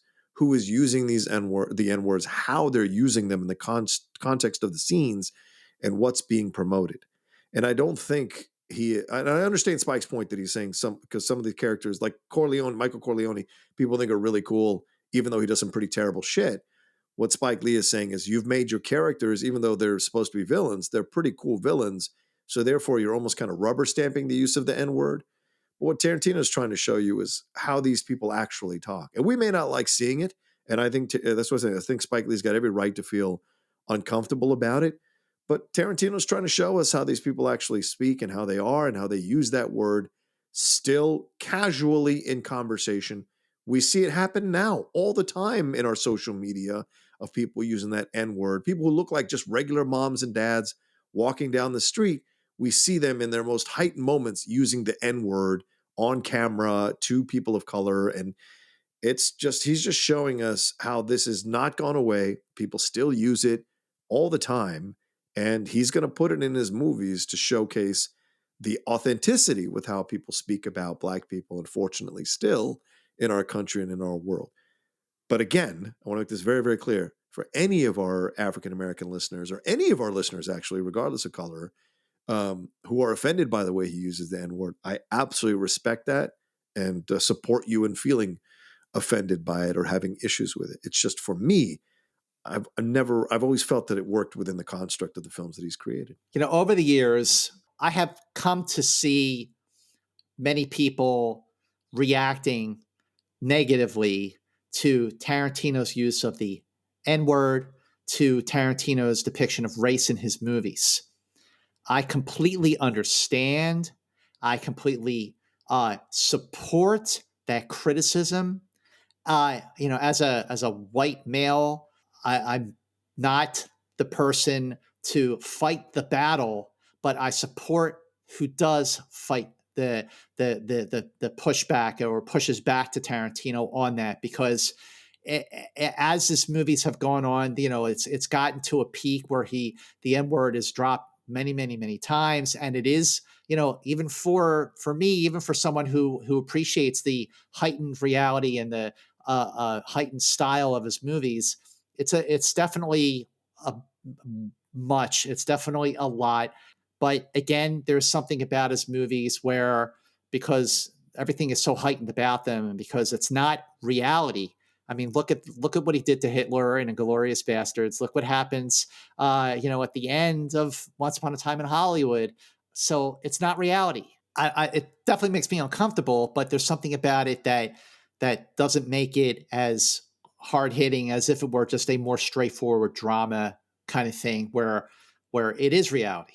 Tarantino is very much on the record about his upbringing, growing up in Torrance in the South Bay, and the people of color talking this way around him, and it being the soundtrack of his youth, right?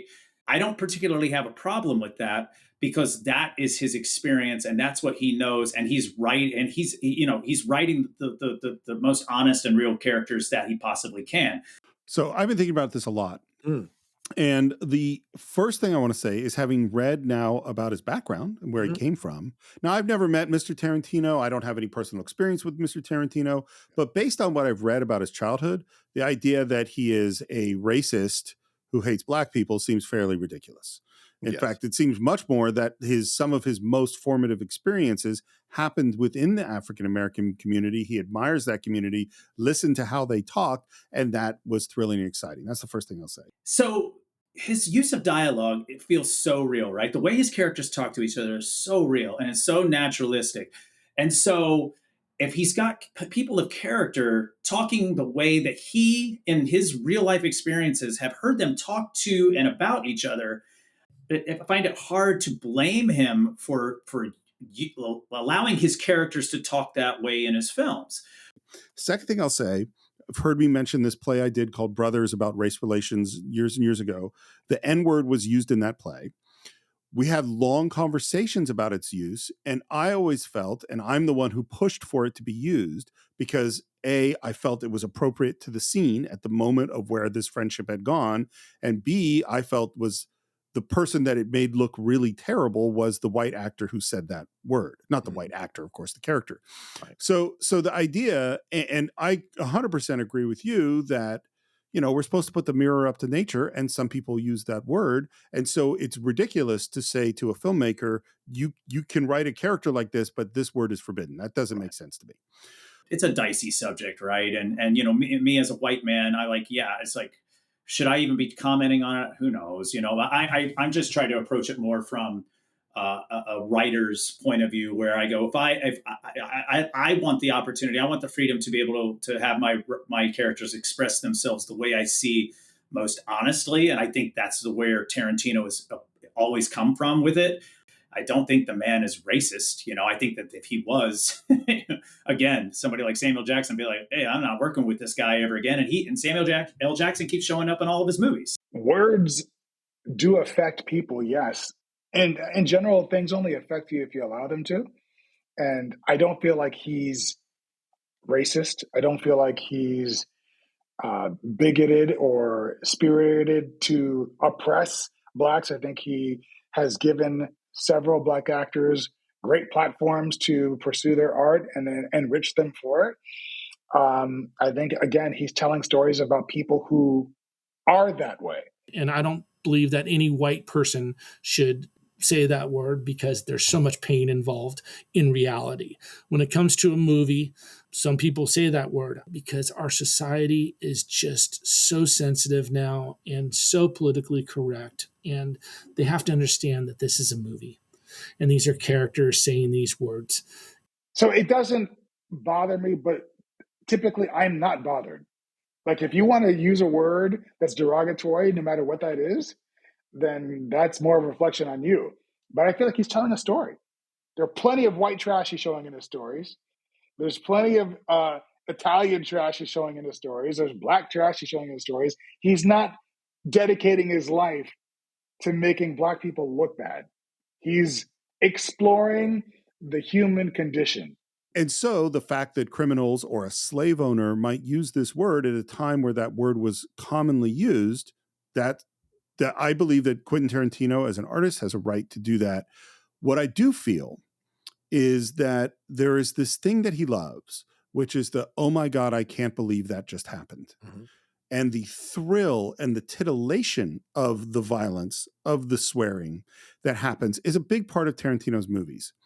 And there are times where I feel that the purpose is not verisimilitude. The purpose is not that it's within the character. The purpose is that feeling of titillation and going into the forbidden area and laughing, or, and so so it's not that I don't think he should use it, or his character shouldn't use it. It's not that I think it should be forbidden. It's that there are times where I go like, okay, what purpose is this serving now? Is it just serving that this is truthful to the characters, or is it fun? Is it exciting? Is it dangerous? Is it against the rules? And that's where I go, I'm slightly more on Team Spike about some of it. Mm-hmm. Again, it's not about saying you can't use this. This shouldn't be in your toolbox as a filmmaker.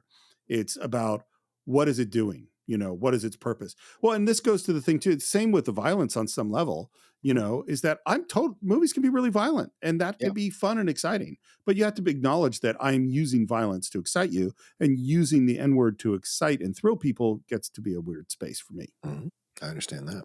I had totally forgotten that the script to The Hateful Eight leaked in 2014. Oh yeah, right. And I love what his response to it was. First of all, he thought about just abandoning the movie entirely. Yes.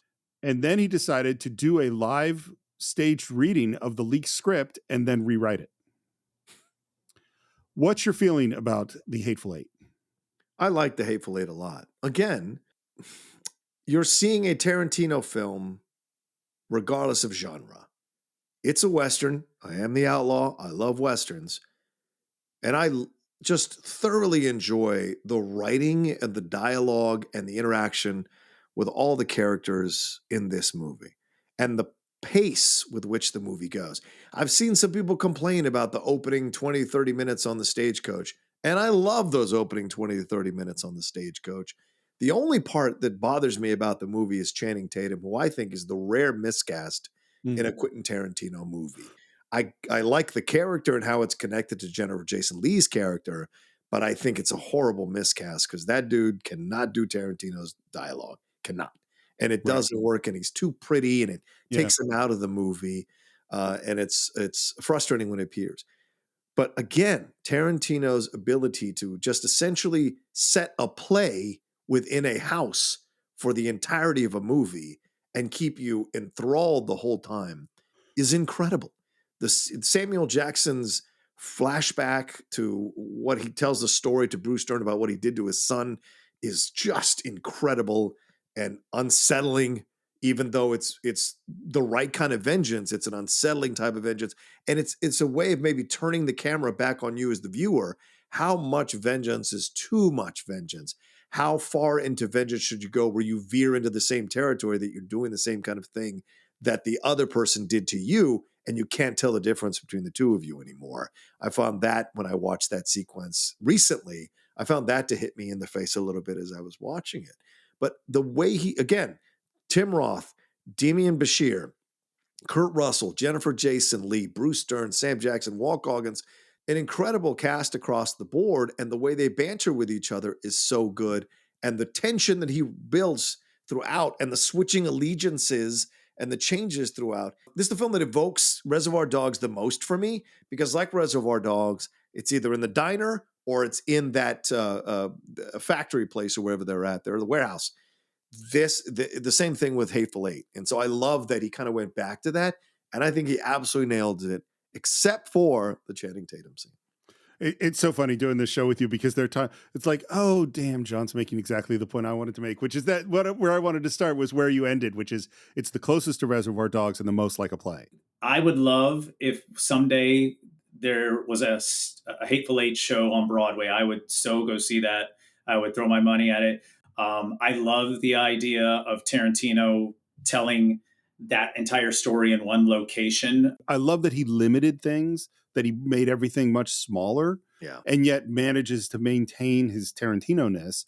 My only objection to Hateful Eight, which I genuinely like, is my objection to basically the latter half of his film career. It's just too long. What I have to say about Hateful Eight is that it was the one and only time I saw a Tarantino film and I said, get on with it.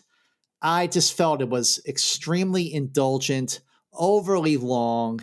If it was an hour shorter, it would have been a much, much, much stronger film. All right, Emperor. Just cut a few notes and it'll be fun. Cut a few notes. Well, my job is cutting. That is, every episode of the Cine-Files we have recorded is released 10 or 15 minutes shorter than what you and I did because there were too many notes. That's how my brain works. Unfortunately, I have to acquiesce to Steve's opinion about that because he is the editor of this show. So I have to believe that he is cutting out the right notes, and usually he is. So you might never know. You might. Occasionally, I never know. Occasionally, in fact, in our last episode, I said, "Hey, this thing could stay in or it could come out. What do you want?" And you told me to leave it in that case. But in general, if I say too many times, the goes away. The must go. The must go. Again, and he does like these sort of events too, because this was released as a road show in 70 millimeters. Right. Yes. Yeah. And there's an extended version. As if you think this isn't long enough, Steve, or you think it's too long, there's an extended version that's available as well, which I have yet to watch, but I will absolutely sit down and watch it very soon. It'll be the world's largest Cine-Files watch along. And now we come to his most recent film, Once Upon a Time in Hollywood. And now I think we should address the disgusting elephant in the room, because this is when he finally broke off from Weinstein. Yeah. Look, I mean, I think one of the hardest things that people are going to have to reckon with is how Weinstein influenced a lot and exposed a lot of current film fans, film lovers, cinephiles to these films that normally would not have gotten exposition to. They would not have seen foreign films, films like from independent filmmakers, films from female filmmakers, films that have an interesting subject matter that was considered taboo, or films that didn't expose things that maybe we weren't exposing in mainstream films. And so that's the unfortunate truth about Harvey Weinstein. And yes, he lobbied to get those films rewarded as well for his own ego, of course. But that also helped numerous filmmakers and producers and actors to be successful in this town and stay successful in this town. So it's a very ugly deal with the devil when you look back with Harvey Weinstein and the terrible shit that he put. And by the way, there was always chatter about Weinstein, even back in the 90s. There was always chatter that he was doing some terrible shit, but we've always kind of blown it off as fuck, that's Hollywood, man. That's just Hollywood. And it still, to a degree, is going on in certain areas, I'm sure, Oh, yeah. still today. Maybe not as exaggerated as it was in the 90s, but still. So, yeah. And, I am uncomfortable. I know Tarantino's come out and said I should have done more, but I also think that's a little bit of brand saving and face saving, because there probably was numerous times where he knew what was up. And because we know his films are hyper masculine, may have blown it off as him just being Harvey being one of the boys, or just not wanting to deal with it because, maybe he did see some of these actresses as wanting to, as the lawyer has accused them of, sleeping there. I'm not saying that's true. I'm saying I can see that in the construct of the time of the 90s and how men kind of saw things back then, or a majority of men kind of saw things back then. So it's just, it's an unfortunate situation on so many levels. And all of these women that were, and by the way, She Said, if you guys haven't seen She Said, it's out on Peacock. I love that film for what it exposes and how it turns the spotlight on Hollywood and the inaction of Hollywood when all this stuff was going on, and the willingness to not confront Harvey. And I don't mean the actresses who confronted him. I mean the other people that could have done much more to confront him, but were afraid to lose their jobs, afraid to lose their livings, and didn't do more to expose. And I mean, a lot of the men didn't do more to expose him and stop him from doing the things that he did. So that's my complicated feelings about all of it with Tarantino. I think he could have done more, and he said so. But I also think he's not 100% fully telling the truth about some of the stuff that he witnessed and saw Harvey do. And I think that would be the way to really come to terms with everything, and atone for not having done anything, is to speak about what he saw, what he witnessed, and didn't do anything about. It is, I think, a continuing education for all of us. Mm-hmm. Because we've all been at a party or at a place and we saw a thing and kind of went, that didn't seem great. Yeah. And maybe we said something, maybe we didn't. I mean, Tarantino certainly knew some of it. He was dating Mira Sorvino in the 90s. Yep. He says that she told him about her incidents with Harvey. Yep. He says he confronted Harvey and Harvey apologized, but I think Harvey apologized to Quentin, not to Mira Sorvino. Right. Uma told him about her experiences with Harvey, and he says he confronted Harvey and he banned him from the set and from all contact with Uma. Yeah. But this is a quote from Quentin. He says, "What I did was marginalize the incidents. I knew enough to do more than I did, and I regret it." Yeah. And I think that's a good statement. I knew enough to do more than I did, and I regret it. And he marginalized those incidents, which means in his head, as a dude, he saw these things as not a big deal, and didn't want to deal with them because Harvey was very instrumental in Tarantino becoming a success. Harvey was the one who promoted him, lobbied for him, gave him access, put him out there. And so it's always a weird, it's always a tough, rather, situation to find out that your mentor was doing all these things and witnessing them. How much can you say? How much can you not say? So yeah, like you said, we're still learning how to process all that and evolving with it as well. Quentin describes Harvey as his fucked up father figure. Yeah. Bringing it all the way back to what you started with, Steve, the idea of him needing a father figure. So there must have been a lot of complicated shit that was going on inside of Tarantino as he was seeing this happen by one of his father figures. Yeah. So, but the reason I brought this up was because the first movie he doesn't make with Harvey is Once Upon a Time in Hollywood. Yeah. I liked Once Upon a Time in Hollywood a lot, but it's not pulp and it's not Reservoir. The strength of Once Upon a Time in Hollywood, again, is this building tension that we've seen Tarantino do so well with his previous movies. But this goes back to Tarantino doing his old thing and kind of having the long scenes and not giving a shit whether or not you're bored or not. And this is my film and I'm an auteur and I'm going to do whatever you want. And he's earned that right. Like Pulp Fiction and Jackie Brown, where I had to see it a few times to really get it. Like if I was going to review Once Upon a Time in Hollywood today, my review would be much, much stronger than the one that I wrote in the summer of 2019. It's very, okay, here's what I'll say. I do enjoy the movie. I own the movie in 4K. I bet it looks fantastic. It is beautiful in 4K. And shout out to my one of my Outlaw Nation patrons who bought that for me for my birthday recently. Oh, that's Yeah, it's very kind of him. I'm like Steve Morris. The parts that work for me really, really work for me. The parts that don't really, really still don't, and make me uncomfortable and make me question some things. And I don't mean in a good way, because I love to be challenged.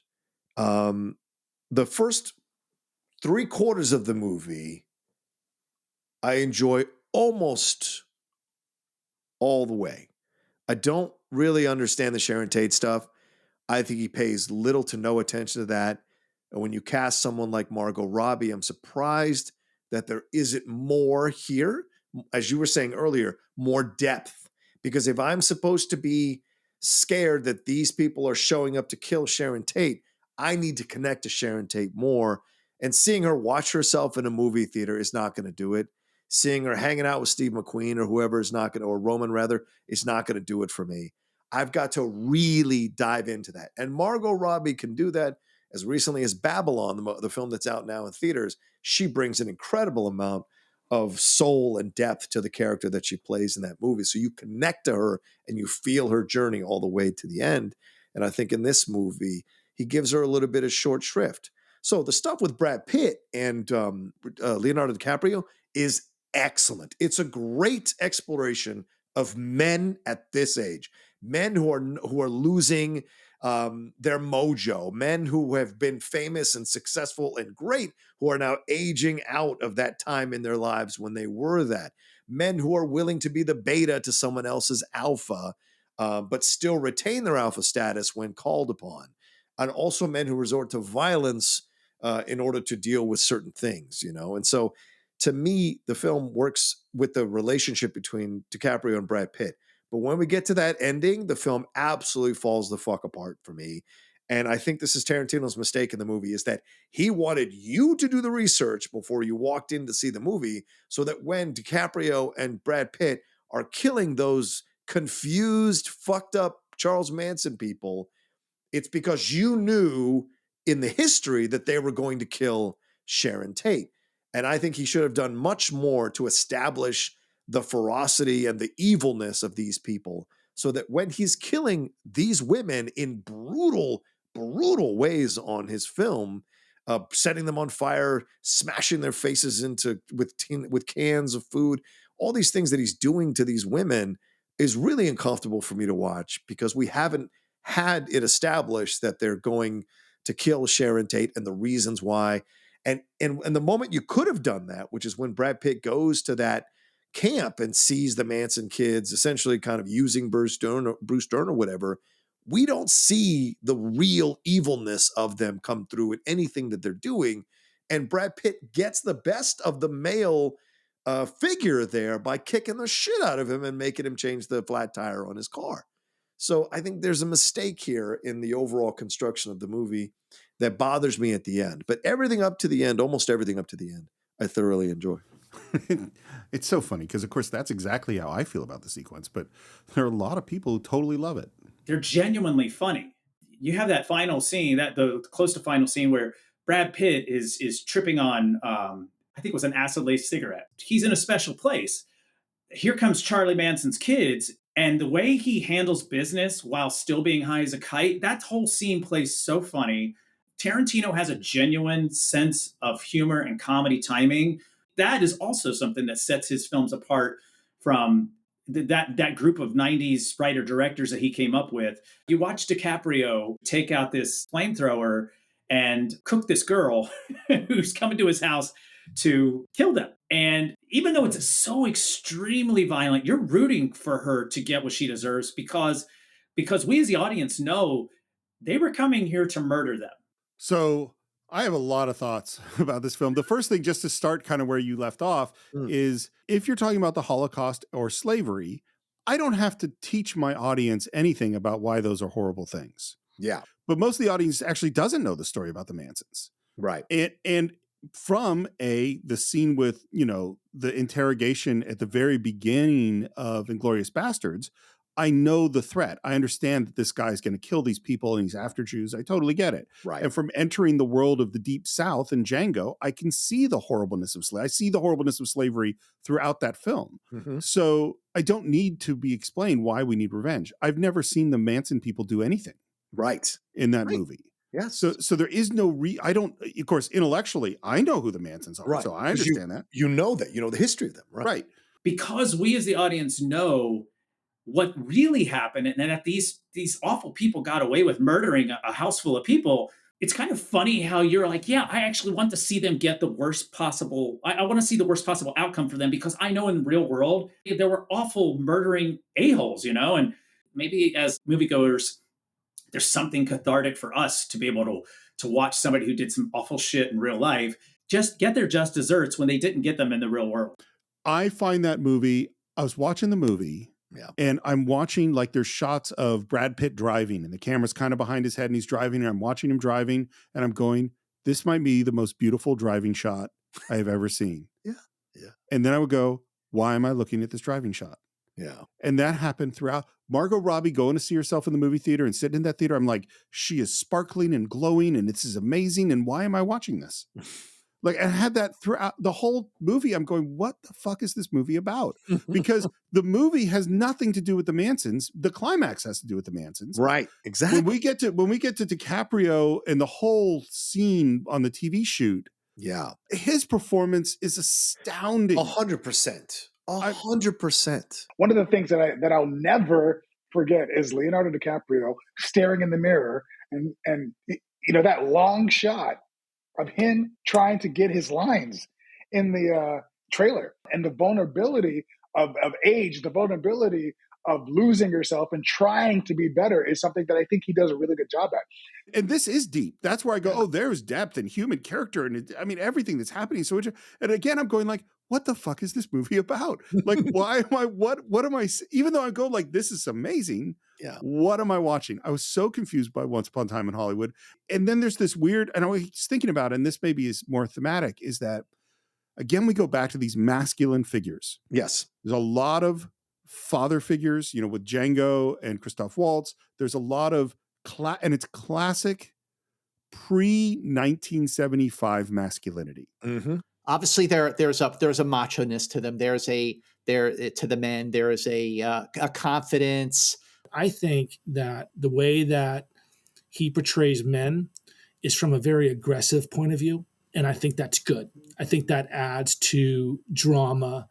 There's hardly any wimps in any of his movies. They all know how to use a gun. they all know how to fight, and they all know how to talk. And I think that when you have that aggression in men, it's very cinematic. Like, I go to the Jim Brown movie that he saw and blaxploitation films and the ideas of revenge and pushing. And the thing too is that he loves Dirty Harry. He doesn't love the counterculture. You know what I mean? Right. Brad Pitt is Dirty Harry pushing back against the counterculture. Right. And again, you go to that scene, the Bruce Lee scene. Yeah. Is that it's the old guard pushing back against the new guard. And so there's this weird, it's not that I'm a fan of the Mansons, No, of course not. But there is this weird, like, what is it you're trying to say? And this is where I go to, like, what I consider to be his lack of depth is like, I don't know what's the point? Why did I watch Inglourious Basterds? What are you trying to say? Not that the experience wasn't thrilling. It was. But then what do you and this is where I kind of get to, particularly with Once Upon a Time in Hollywood. What did you leave me with? Right. What do I end up with at the end of this movie? I literally have no idea. I know. And that's the thing, because he constructs these, as you said, these fantastic scenes. The scene with him and the young girl. Oh my God. Is amazing. Incredible. And DiCaprio acts the living hell out of that scene. Yeah. As you said, the scene in the trailer when how many men, I'm sure both of us have done this, when you're looking at yourself and you're just calling yourself stupid for fucking something up. We've all been in that, especially a critical thing. We've all been in that moment. We've all done the self-sabotage. We've all done that. And a lot of you listening to us have probably done self-sabotage, regardless of gender, and had that moment where you're yelling at yourself in the screen or in the mirror or whatever, or on a window. and you're just mad because you're frustrated and you're scared because you're losing power. You're losing the power you once had in your life, the youth, the virility, the muscle, the feeling of being wanted, the attractiveness of yourself. All of those things are working, and it's incredible to watch that. As a man, it's incredible to watch that in DiCaprio. Brad Pitt is just the epitome of cool. It's another version of Steve McQueen in this movie. Totally. That's what he's playing. And I thought Pitt was just insanely good. Brad Pitt's character is the physical embodiment of that movie because he is exuding everything that Tarantino is putting into the film. It's coming out through Brad Pitt's character. And there's no real moment of him being, lesser than, even though he's willingly playing this guy's stunt double, he's never lesser than. When he's making the beans or whatever, he's watching the stuff on the TV, he's never lesser than. When he goes to the Manson family, he beats the person up, he's never lesser than. When DiCaprio fires him for this, because he's going to get married or whatever, he just accepts it in stride. And so there's no real feeling of like, well, what's going on here? You sense that there's a simmering amount of violence that is just right there below the surface with Brad Pitt's character. But when it comes out in that fight with Bruce Lee, I think Tarantino didn't do a good job of letting us know that was a dream sequence. He explained it afterwards that it was a fantasy sequence in his mind. But if you've got to explain something simple like that, I don't think it plays like that. I understand. I agree. Yeah, I don't think it doesn't play that way. I agree with you, Steve. It might be a bit of retconning from Tarantino to avoid some of the backlash and criticism of it. Because Mike Moe, who I interviewed at Collider, who plays Bruce Lee, I interviewed him for this movie specifically. He never once alluded to the fact that this was even off the record, that it was a dream sequence or that it was he was just very honored to pay tribute to his hero and his idol in Bruce Lee, who he had done numerous videos about. That's how Tarantino found him. And he did a wonderful performance, I think, as Bruce Lee. But having this guy beat up Bruce Lee, I also thought, in a way, and some of y'all listening might be mad at me, seeing a white dude beat up this incredible martial artist, I thought was a step backwards with some of the ways that Tarantino addresses racial issues in his movies, with much more potency. He doesn't do this here. I don't know why you use the Bruce Lee character, why you emasculate the Bruce Lee character, even in a fantasy sequence. Why would you fucking do that when you've never had that character in any of your movies? So to me, I thought there was a mistake on so many levels and a bit of retconning afterwards. So yeah, I think there are issues with the film, but the writing is stellar. And the direction, as you said, some of the best direction he's ever done in his career. So it's an interesting film to break down and analyze for sure. I have one more thing to say, but I want to say something else first, which actually means I have two more things to say. And the first one is like, I don't want Tarantino to be anything other than Tarantino. No. You know what I mean? And so if this is the movie he wants to make, I want to go see it. And that's because that's who he is. And I that doesn't mean I'm not going to criticize it.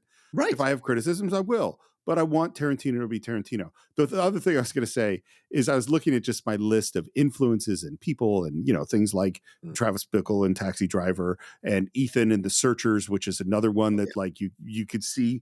But you know what, the name that he mentioned many times and is mentioned in his films, and it just popped up as I'm thinking about Brad Pitt, and that is Lee Marvin. Oh, yeah. I think Lee Marvin, that image of masculinity is so key to Tarantino. Yeah. The I don't give a shit, I have it all together, tough guy, sort of calm. I think it's all about Lee Marvin in this weird way, But it's also complicated because he rarely gives those guys a positive ending in his movies, right? I mean, that's what's so interesting too.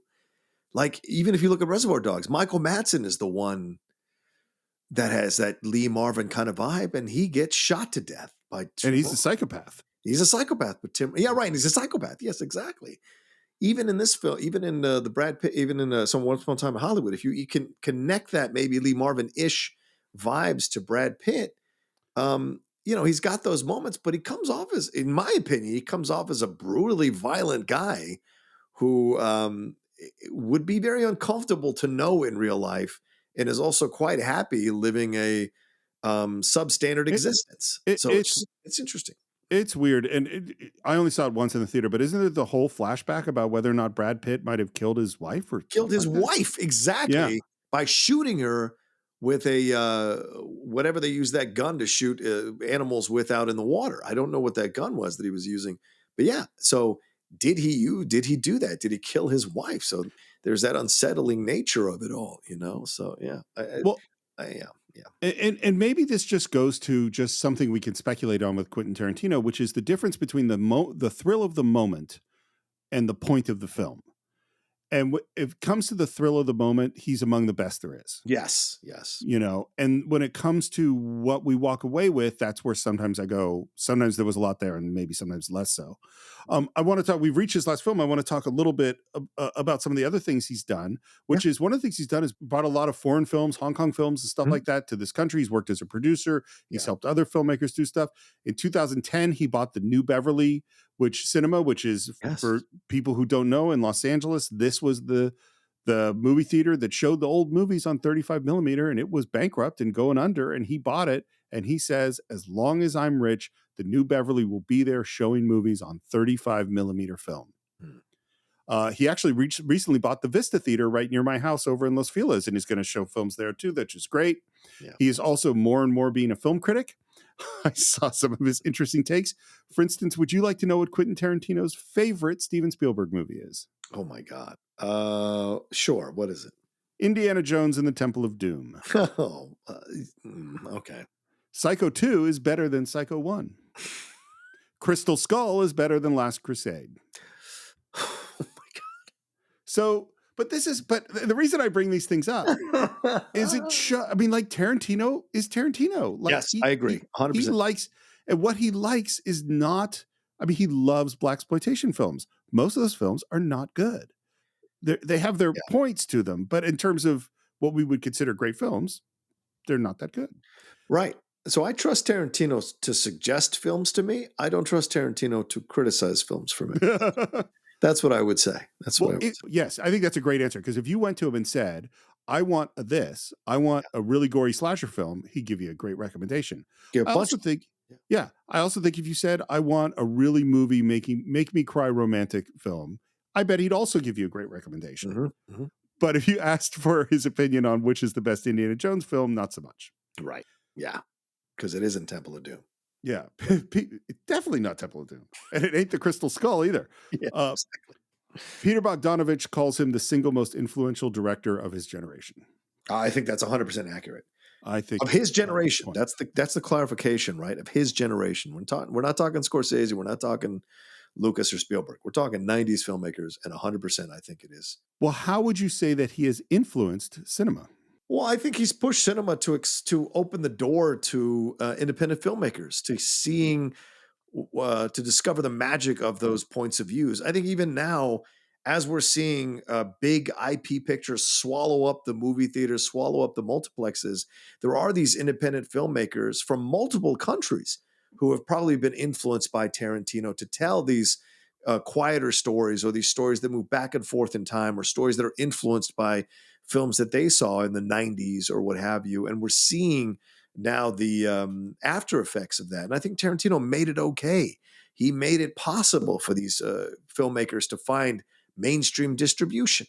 He made it possible for them for the studios to go like, I got to find the next Tarantino. So to give these films more of a chance back in the 90s into the 2000s and now. So I think that's the way that he's really influenced our culture and influenced our cinema as well in what he's exposed us to as cinephiles and film lovers.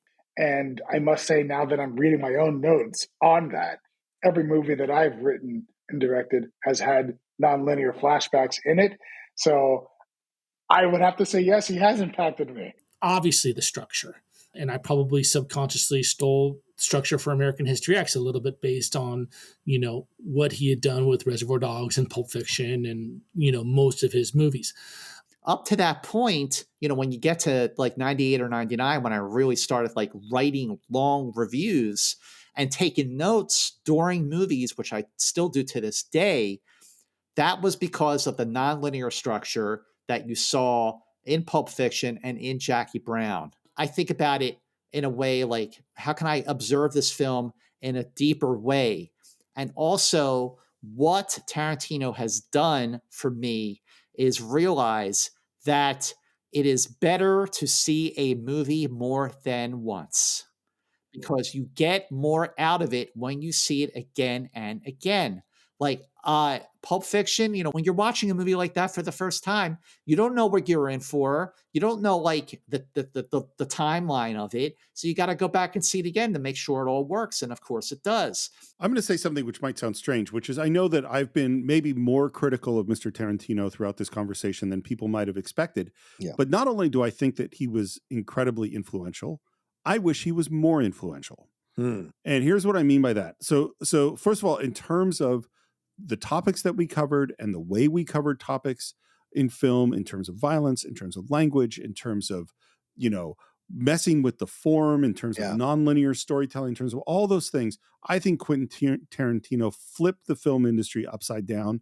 And I don't think we get necessarily directors like David Fincher doing Fight Club or Seven. I think there's all sorts of films that don't happen that were willing to push the envelope in also, or a movie like Usual Suspects, or a movie like, there's all sorts of films where it's like, oh, let's get into criminal things. Let's get into odder stories. Let's push the envelopes of what's possible. And let's change the way we look at the structure of cinema, how we reference cinema, how we deal with postmodernism and all these things. I think that's really cool. And I think with the rise of the franchise movie, the Marvel movie and Star Wars and all these things, a lot of that stuff has gone away. And I wish Harvey Weinstein is a scumbag, but he's also a scumbag that saw in Tarantino a visionary artist and found ways to allow him to make those kinds of movies. And then went and found more of them to give him more kind of treatment. Yeah. And we don't have, Hollywood is not supporting those kinds of filmmakers to make mainstream films anymore. No. They are being made. Yeah, they are. But and there's some supporting, Yeah, but not like that. And it's not the fact, but what I think was first imitated in the mid 90s was like, oh, people like things that are really violent with lots of fast talking and lots of swearing. Let's do that. Yeah. And I don't think that works so well. But visionary artists who see the world in a certain way, that's what I think I wish. That's why I say, like, I wish we had more of that. I wish we had more of that. I watched an interview that he gave and he said, I'm just telling stories that I like. You guys are just watching him, but he's making the movies for him. And I think that is that's a theme for young filmmakers who get stuck. I've experienced this. We get stuck trying to make a movie that the studio will like, trying to make a movie that the producer will like, that the money person will like. Whereas he says, this is the movie that I like, and this is how I'm making it. I mean, you weren't seeing too many. I mean, you were seeing John Waters films in the 80s, and you were seeing some of these like David Cronenberg.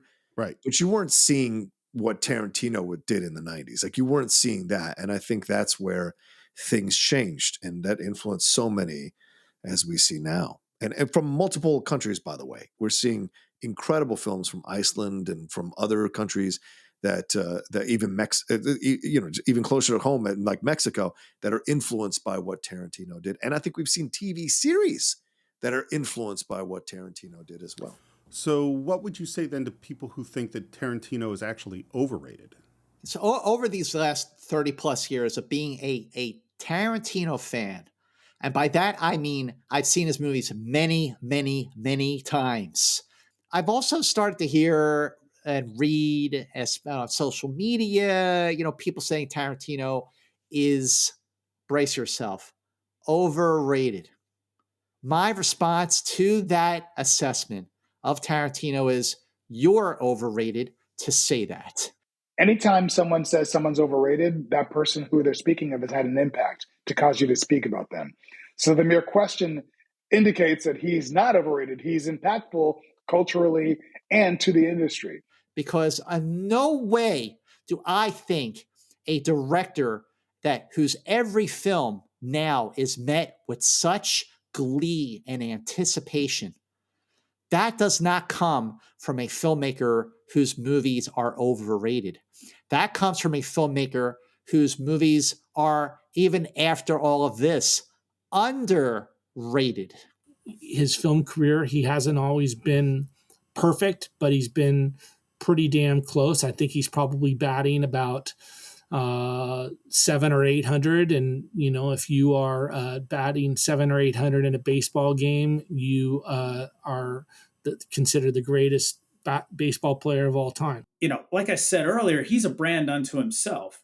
And if I'm a studio and I know that I have Tarantino on my roster and making a film for me, you've got a hit on your hands before anybody's even bought a ticket, because the film's going to be awesome. He doesn't have a dud on his resume.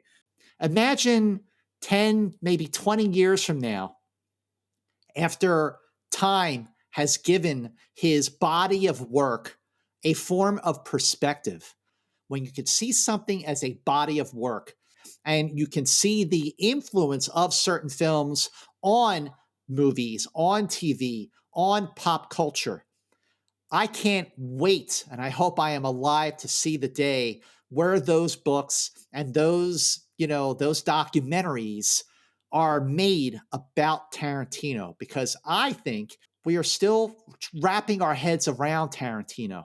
There's so much to his movies. Like, I still, to this day, when I go back and watch Pulp Fiction and even Jackie Brown, which I think is his most underrated movie, I find new things about them. I don't give any credits at all to the notion that Tarantino is overrated. There is nobody like him. There is nobody like him. Like, his love for cinema is so completely obvious, the way he makes every frame count, every directing style count, every moment of dialogue count. Nobody writes him like Tarantino. He writes like he directs, with such style. I really think no one else can do what he does in his films and in his writing. And it's kind of incredible. And I think when it comes to Tarantino, when he does finally wrap it up and call it a day, people are going to look back on his career and go, he was more than just a great director. He was the GOAT. He was the GOAT. So Mr. Tarantino has been very vocal about the total length of his career. He has said that he will make only 10 films. Yeah. And he's already made 9. So is the guy really going to retire? Before I answer this question, let's have a conversation about your idea of calling him Mr. Tarantino. Throughout this entire conversation, you've treated him with the utmost respect and dignity. And I have to say, I commend you on this, because I know I get crap from our fans sometimes when I just call him Quentin, or I call any of the famous people by just their first name. And I get it. But so I just want to give you a shout out for the respect that you're giving Mr. Tarantino for his approach. That being said, because I imagine he would want to be called Q or Q Quentin or something. But I don't know if I'd call him Q. I don't know if I. Yeah, fair enough. I would feel weird if I did that. Especially with the Star Trek blood. That's right. Oh my God. So Quentin Tarantino with the powers of the Q? Oh, that is not a good. That's sad. A scary thing to think about. Yeah. But no, when you talk about retirement, I think it's a fascinating conversation to have with someone like Quentin Tarantino, because you wonder to yourself, is he really going to stop at 10? Is this, a ploy to get attention or to get more? Is it to get more? How can I say this? More leverage if he was to come back and do an 11th film? Is he just saying this stuff because he wants to maybe retire and head on off and just focus on writing? Because I think, although he loves directing and talking about films, and obviously he wrote that book recently that you read that was a good basis for this conversation, I also think at the end of the day, man, like, he's a screenwriter. That's what he loves to do, really, more than anything else. It seems like that's where he lives and breathes. Has he finally come to the age, because he's like 60 years old, has he come to the age where he's mellowing out and he's okay with other directors directing his stuff? Because I know when he first started out, he didn't speak well of a couple of the adaptations of his stuff. And I think him and Oliver Stone had a falling out over Natural Born Killers. And I don't know how he feels about True Romance and what Tony Scott did with it, which I love that film. So I wonder if maybe he's at that point where, okay, I'm just going to sit back and become a screenwriter for a while. But you never know if 10, 15 years down the road, he might want to get behind the camera again. It could be really interesting. Or, and I'll tell you something else that could be crazy, Steve, he could become a teacher. Him in a classroom you could charge whatever you want to charge if he would be a guest professor, or a professor who comes in for a few years and teaches at like USC or someplace. People would, go crazy to try to get into his class and be taught directing by Quentin Tarantino. That could be a great way for this once rebellious, young, punk video store clerk who became one of the greatest directors ever, to kind of give back to the community that gave so much to him and teach the new wave of young directors how to have confidence and how to deliver a fantastic product. So first of all, you're right. The Quentin Tarantino masterclass, or however he did it, that's going to make some good money. That's going to be a very popular class. Right. I have a question, actually. I don't know. When did this start? This I'm only going to make 10 films. I feel like it. Yeah, but when? Do you remember when it was? I don't remember what it was, but it was in an interview. Yeah, it was a little bit of. It's a little bit ago. Yes, for sure. Yeah, it wasn't recent. Yeah, because I don't think there's any other filmmaker who's ever made a statement like this. You know why? Because every other filmmaker doesn't have the track record he has. So they're just like, okay, am I going to be able to do my next film? You know, like Spielberg never said 10 and that's it. You know, they're always hustling for the next thing. You know. I mean, I think Spielberg is pretty clear. My guess is he's going to keep making movies until the end. Yeah, they're going to have to carry him away from the. He might die on a movie set, Steve. Yeah. So Tarantino has stated in recent years that he's going to stop making movies after 10 films. There's something about me that actually believes that might be true, and here's why. He is now a father. He does not live in the United States. He's married. He's going to be 60 years old this year. 60 years old. Quentin Tarantino is going to be 60 years old. That, to me, is a brush with mortality when I think that, you know, this hot as hell filmmaker from Reservoir Dogs is going to be 60 years old. So there's a big part of me that actually does think that he will stop at 10 movies. I feel like he's just marketing his next few movies. I'm only going to tell 10, so make sure you see these 10. And then he's going to have his comeback. One more match.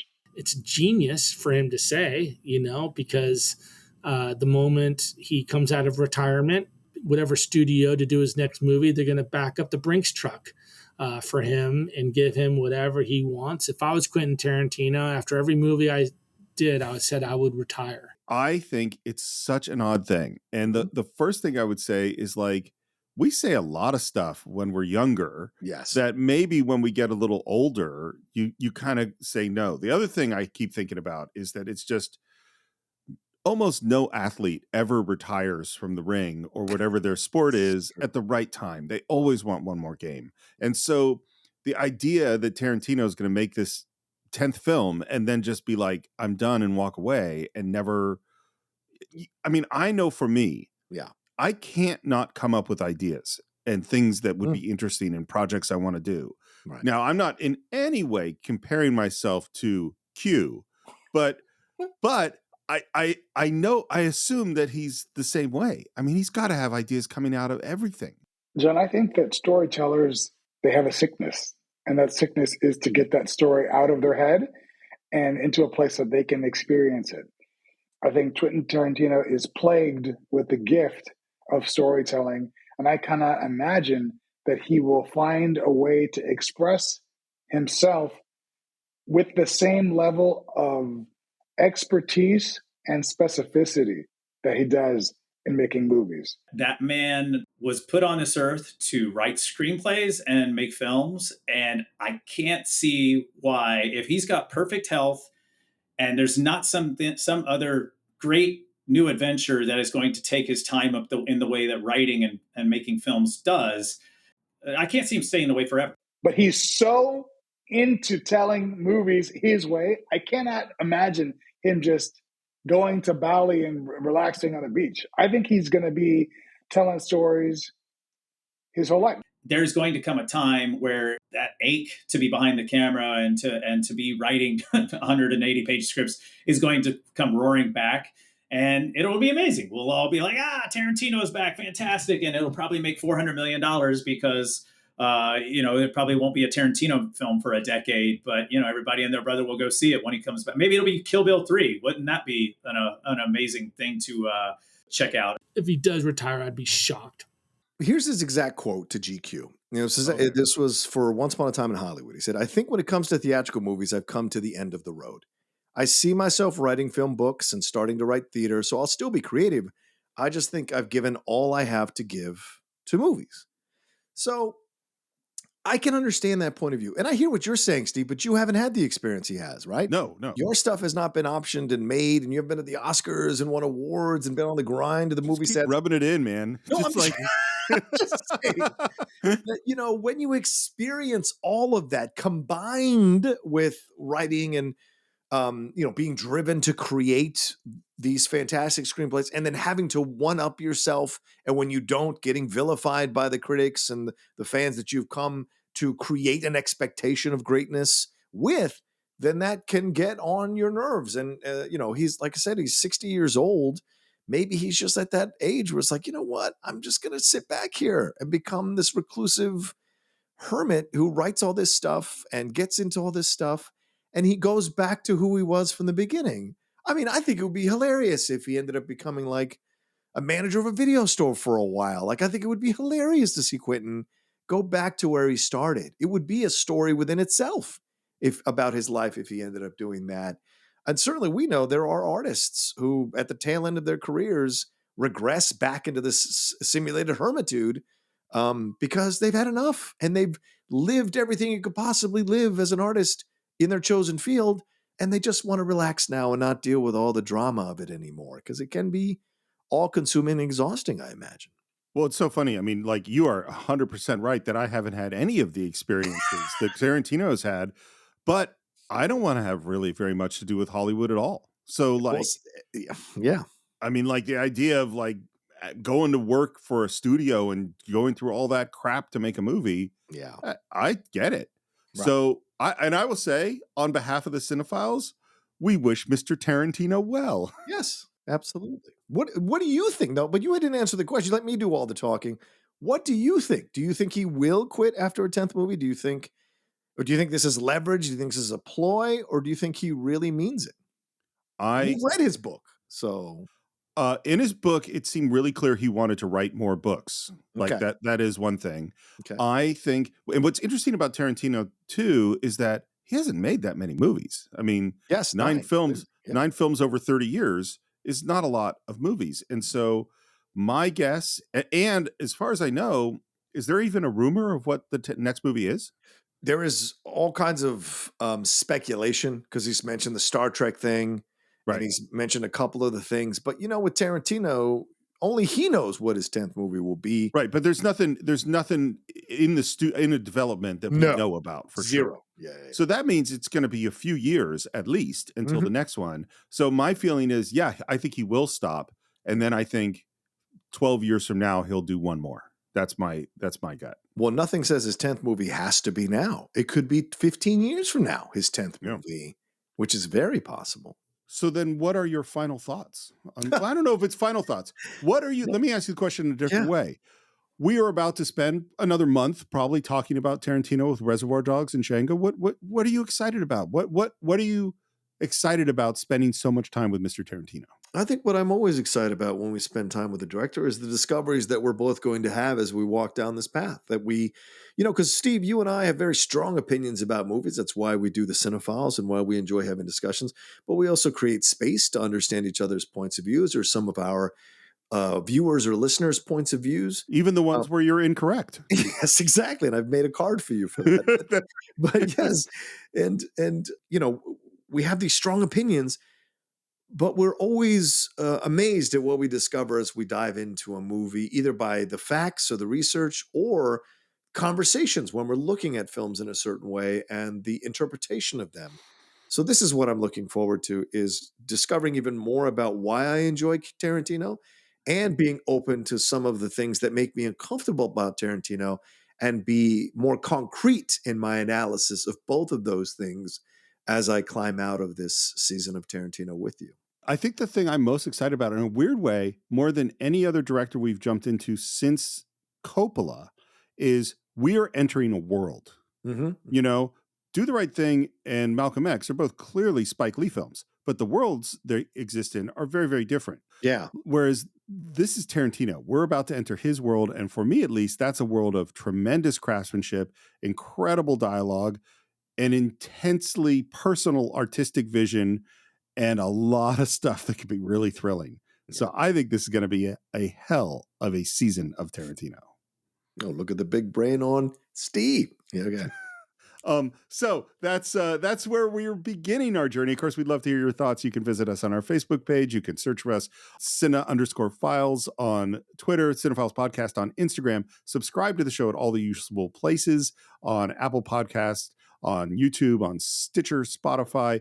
Please, if you haven't already, those reviews on Apple Podcasts, they mean a lot to the show. And we really would appreciate you just taking 1 minute to go write that we're the finest movie podcast ever in the history of movie podcasts. That's all we're asking for. And if you want to leave your comments on YouTube, you can. If you want to buy, we're going to put up, just as we have with every other director, I will put up a link to, on our website, cinephiles.net, you can buy not only Reservoir Dogs and Django Unchained, but every one of Quentin Tarantino's movies, or stream them. And you can also buy his book there. We're going to put all that up on cinephiles.net, and you can support the show, where we're going to put out to our patrons at a certain level that they can ask questions about our upcoming Tarantino movies, Reservoir Dogs and Django Unchained. That will be at patreon.com/thecine-files. And if you want to reach me, it's SR Morris on Twitter, SR Morris1 on Instagram, and Enterprise Incidents, where we are beginning the animated series, still with the original cast. John, how would people find you? Yeah, you can always find me at The Roca Says on Twitter, Instagram, and TikTok, The Outlaw Nation on Twitch, and my YouTube channel, youtube.com/John Roca Says. My other podcasts, the top 10, for as long as you guys know. I made the announcement. Maybe some of you haven't heard that recently. The announcement went out today as we're recording this, but we are ending the top 10 at the end of February. So listen to those final few episodes if you can. And if some of you are patrons of the top 10 and the Cine-Files, and you'd like to up your patronage of the Cine-Files and move your patronage over from the top 10 to the Cine-Files, please consider doing that as well, because this is the place where I will be talking movies with my co-host Steve Morris. And sad to see top 10 go, but also know that I've got other stuff that I'm working on that's great, and Matt's got other stuff that he's working on that's great as well. So consider contributing and pledging at a certain level here on the Cine-Files. And for any of you who are listening to us and haven't been able to, or haven't been motivated to do so, please consider sponsoring us here, or being a patron here of the Cine-Files, because we are tirelessly working every week to bring you quality content about the thing you love the most, and that is film. And I think all of us should raise a glass to the memory of the other greatest movie podcast of all time, the Top 10 Show, and honor it. And we'll be back to dig very, very deep into the world of Mr. Quentin Tarantino right here on the Cine-Files.